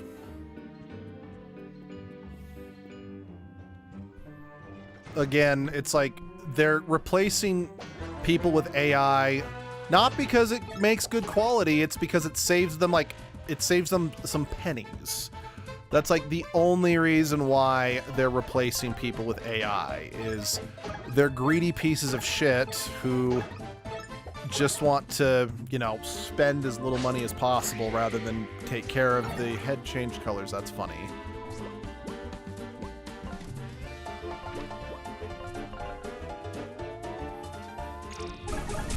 It's easier to screw people over than to pay them a living wage.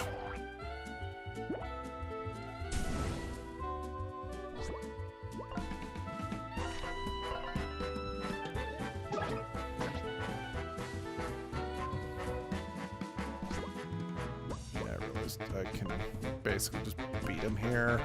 I don't need to, because I brought Ava back out because my crap. I want to try to use her caffeinated thing to regain some caffeine points, but then I realized, like, wait, we can just win. Whoa, that's new.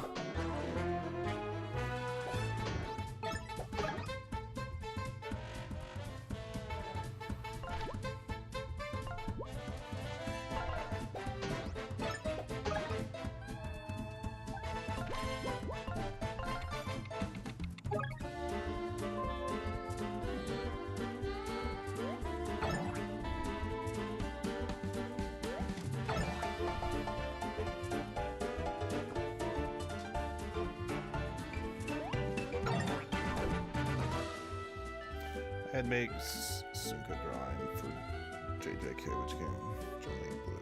I don't watch it, but I know him. So let's be back. Okay, see you in a few minutes.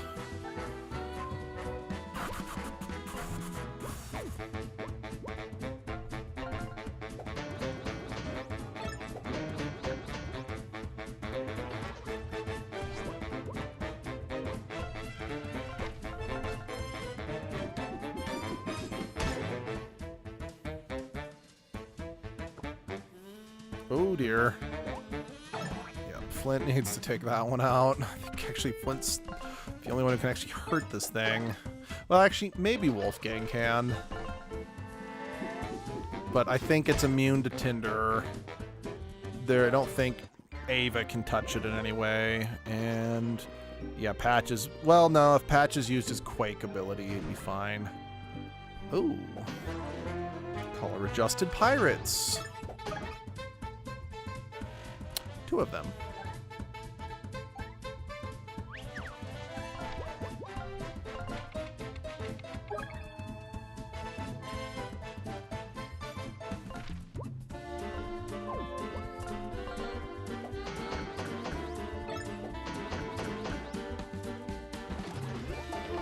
Oh shit, that did not take out its barrel. Did not see that coming.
it's not the first 3 turns.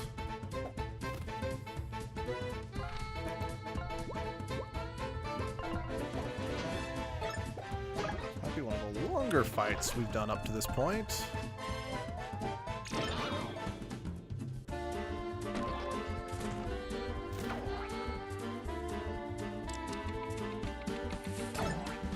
Hindsight, maybe I should have just left him on that.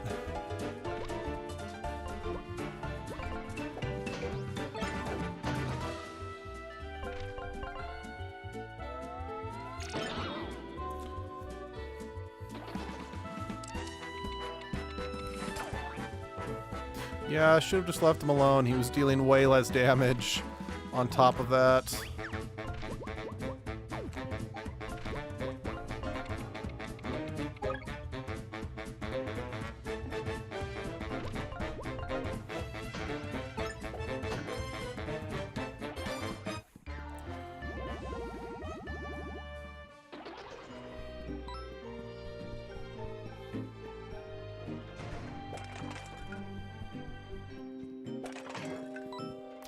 You know, I also just realized this music kind of reminds me of the music in Ivory Tower from Yooka-Laylee.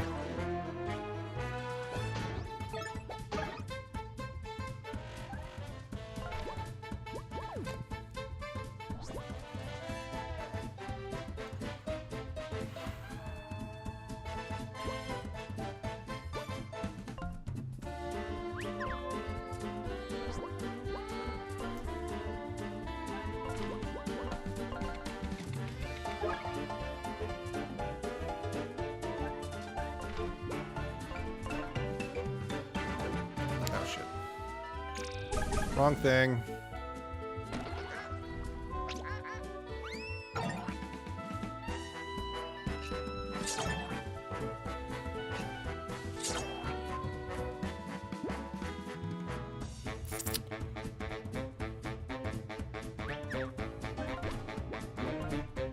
This is what I wanted to do.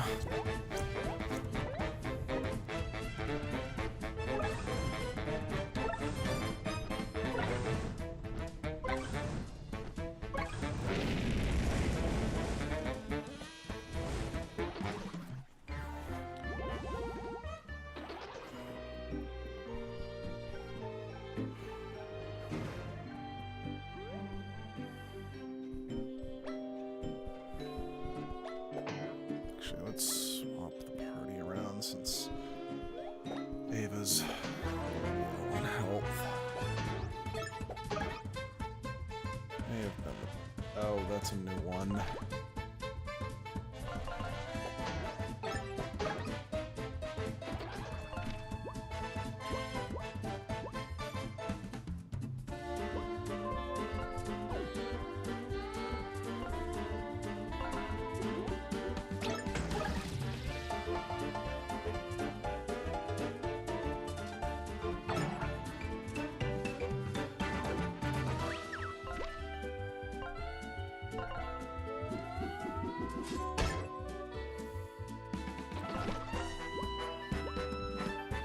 That's interesting.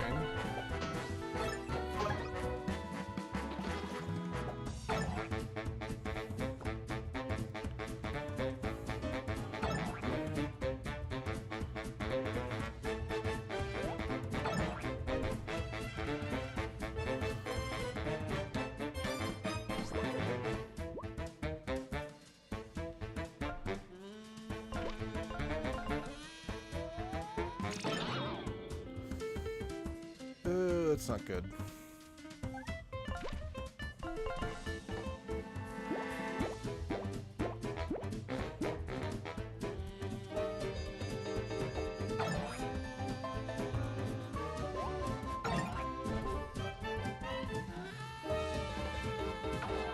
Oh dear.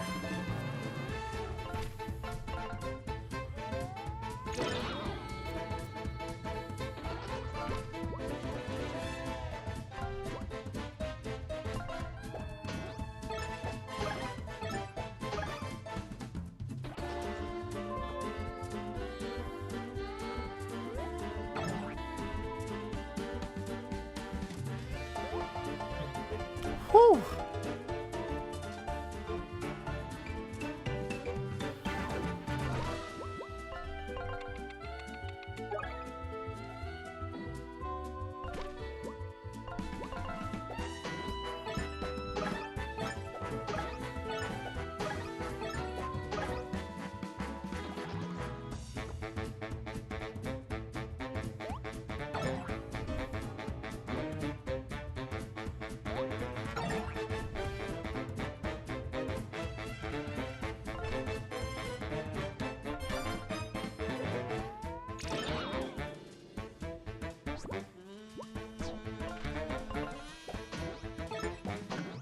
Whew.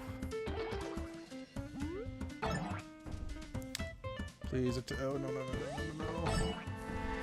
Oh, boy.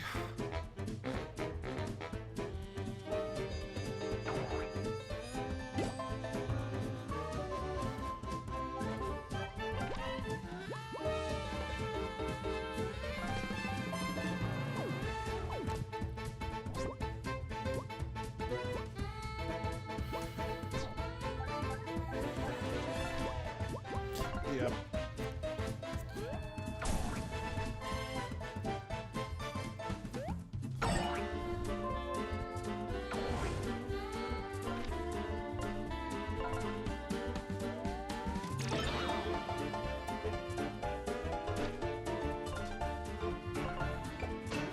What am I doing? I should have taken out the one with the spike. I'm an idiot.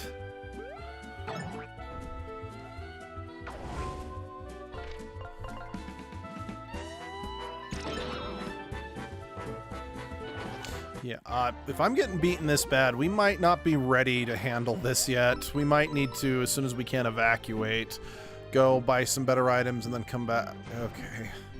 Man, we're so close. Because I have beaten this tower before. Like, that is just facts. But...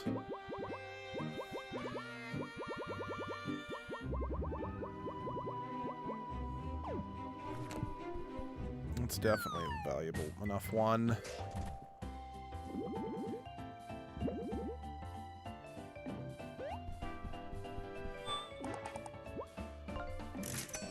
Yeah, we need to go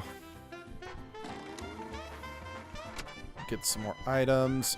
I really don't remember where smelling salts can be bought, because I really do need to get some of those. But let's forge. Yeah, let's buy some more cookies, because just having that 20 group heal is stupid good.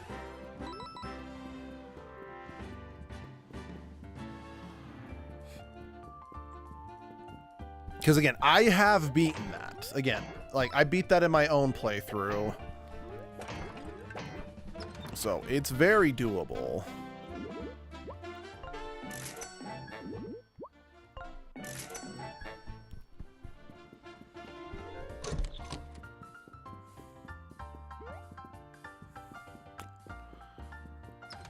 I mean, we definitely could go, like, grind for ink or something like that, but I'm not as worried about that. Not grind for ink, but go get the ink. Just look up where that's at and go grab them.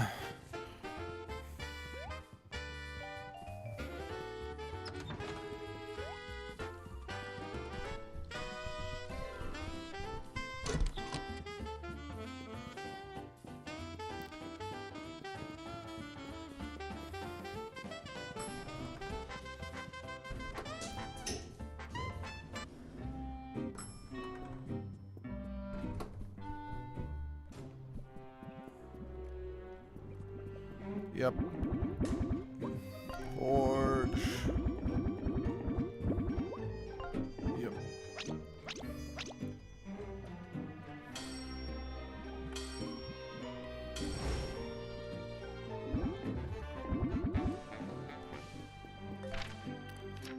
Okay. Yeah, Ava is the one who had that on. I want Wolfgang to actually be the one to use this one, if possible. Alright, we're just gonna pull everything off Wolfgang that's not his personal abilities.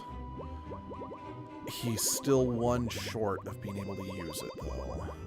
Oh, I missed that one. Yes, he can use it. Okay. So that leaves Ava actually pretty open. You know, I think I want Ava to use this one. Well, I'm actually going to drop Spiky Shell from her, because the whole point of this is the idea that I'm hoping that they'll just straight up miss.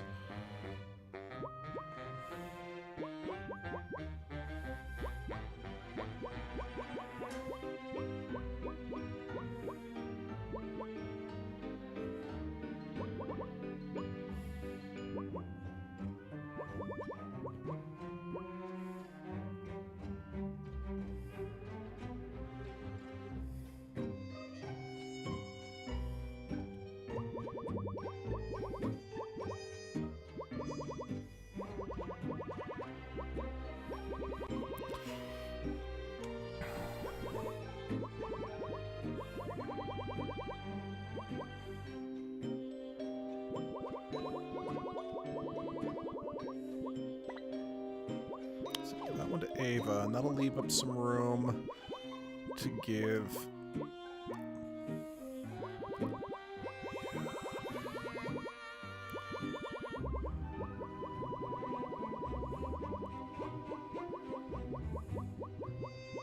Give him decafed.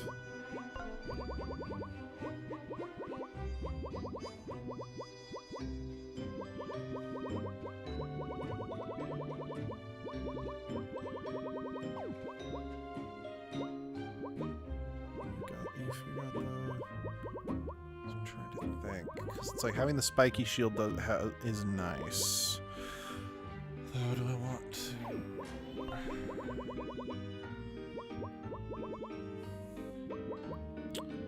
I take off Caft. So I do have a defense boost I can give to someone.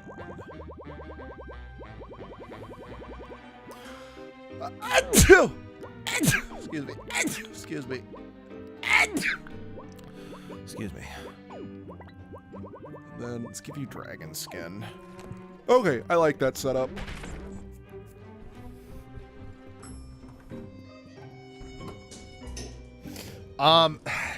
Honestly, I'm just kind of doing some, maybe cleanup's the wrong word, after I just kind of got sucker punched, you know, kicked to the curb. Trying to do the 100 room challenge. I still plan on trying to do the 100 tower. I'm like, let's go out, let's heal up, let's re-equip, because I did get an Ember Stone, so that meant I could forge some of the attack and defense together. And I'm trying to find which shops sold the smelling salts. I really want to say I'm pretty sure it was the one in here in Innsbeek.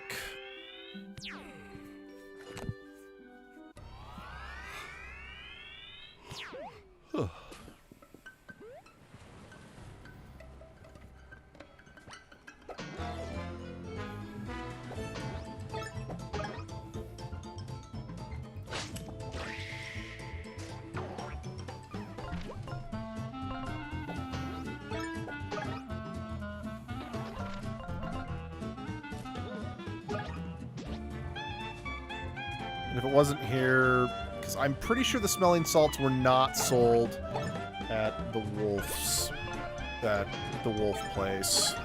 They might have been. I could be remembering super wrong, but yeah, just trying to get myself better equipped to tackle the 100 room challenge. However, after that, I will need to call it a day. At least for this, because I'm reaching like 40 degrees Celsius sometimes for a few days. My country, the AC is almost always on. Yeah, that's how it's been here for like every summer. Granted, we use Fahrenheit here because Americans are stupid. We insist on doing everything our way, despite the fact that we're a bunch of losers who don't know any better. But yeah, I am going to need to... Because, again, there will be another stream later today. Just... Fuck, there is no smelling... Okay, maybe it was the Wolf Hollow. Because I want some smelling salts before I challenge the tower again, but I also just want smelling salts for the end game. Granted, trust me, the tower is actually the hardest challenge in the game. Like, the final boss is actually not going to be that bad compared to the tower. But all the more reasons I want to get to find where I can buy some smelling salts. Oh, for those who don't know, the smelling salts are the revival item in this game.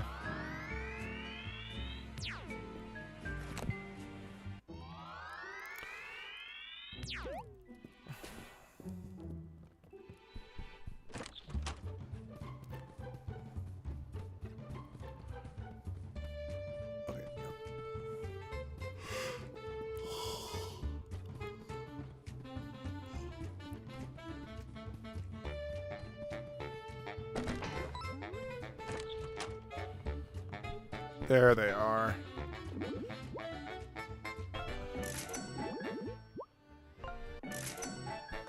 How am I on items? I can have room for 2 more.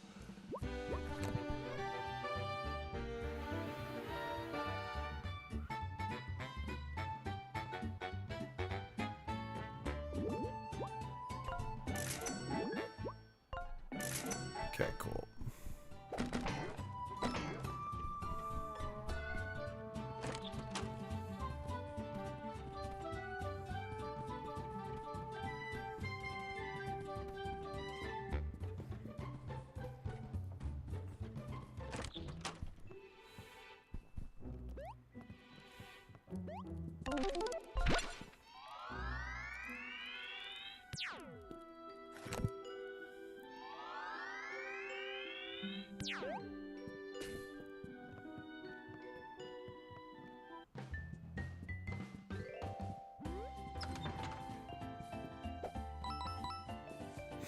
I don't think I have, but...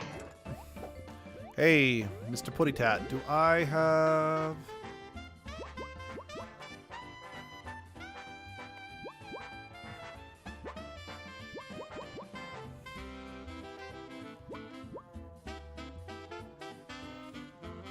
Sure. I'm not going to equip it because I want to make sure, by the way. Should I start watching anime or nah? If so, which ones? Only ones I watch consistently as Pokemon. The kind count outs. You know, I say go for it, but honestly, I don't actually watch that much anime, so I'm afraid I can't make a lot of recommendations just because I'm not exactly familiar with the art form. But animes that I've watched that I've enjoyed, I enjoyed One Punch Man, at least the first season, albeit I've heard the third season was a joke. I really like Kamigami no my favorite anime right now is I think it's called My Next Life is a Villainess, All Roads Lead to Doom or something like that. And it's just a really, really funny show because it's about a girl who gets reincarnated as the villain in a dating sim that she played when she was alive. And it's really fun because she's so stupid. Anyway, there will be another stream later today. We're going to be streaming the new Tomodachi Life game because I've gotten requests to do that. But, yeah, Edgeworld stream tomorrow. I'm not sure when, but I'll see you guys then. Have a good rest of your day. Bye-bye.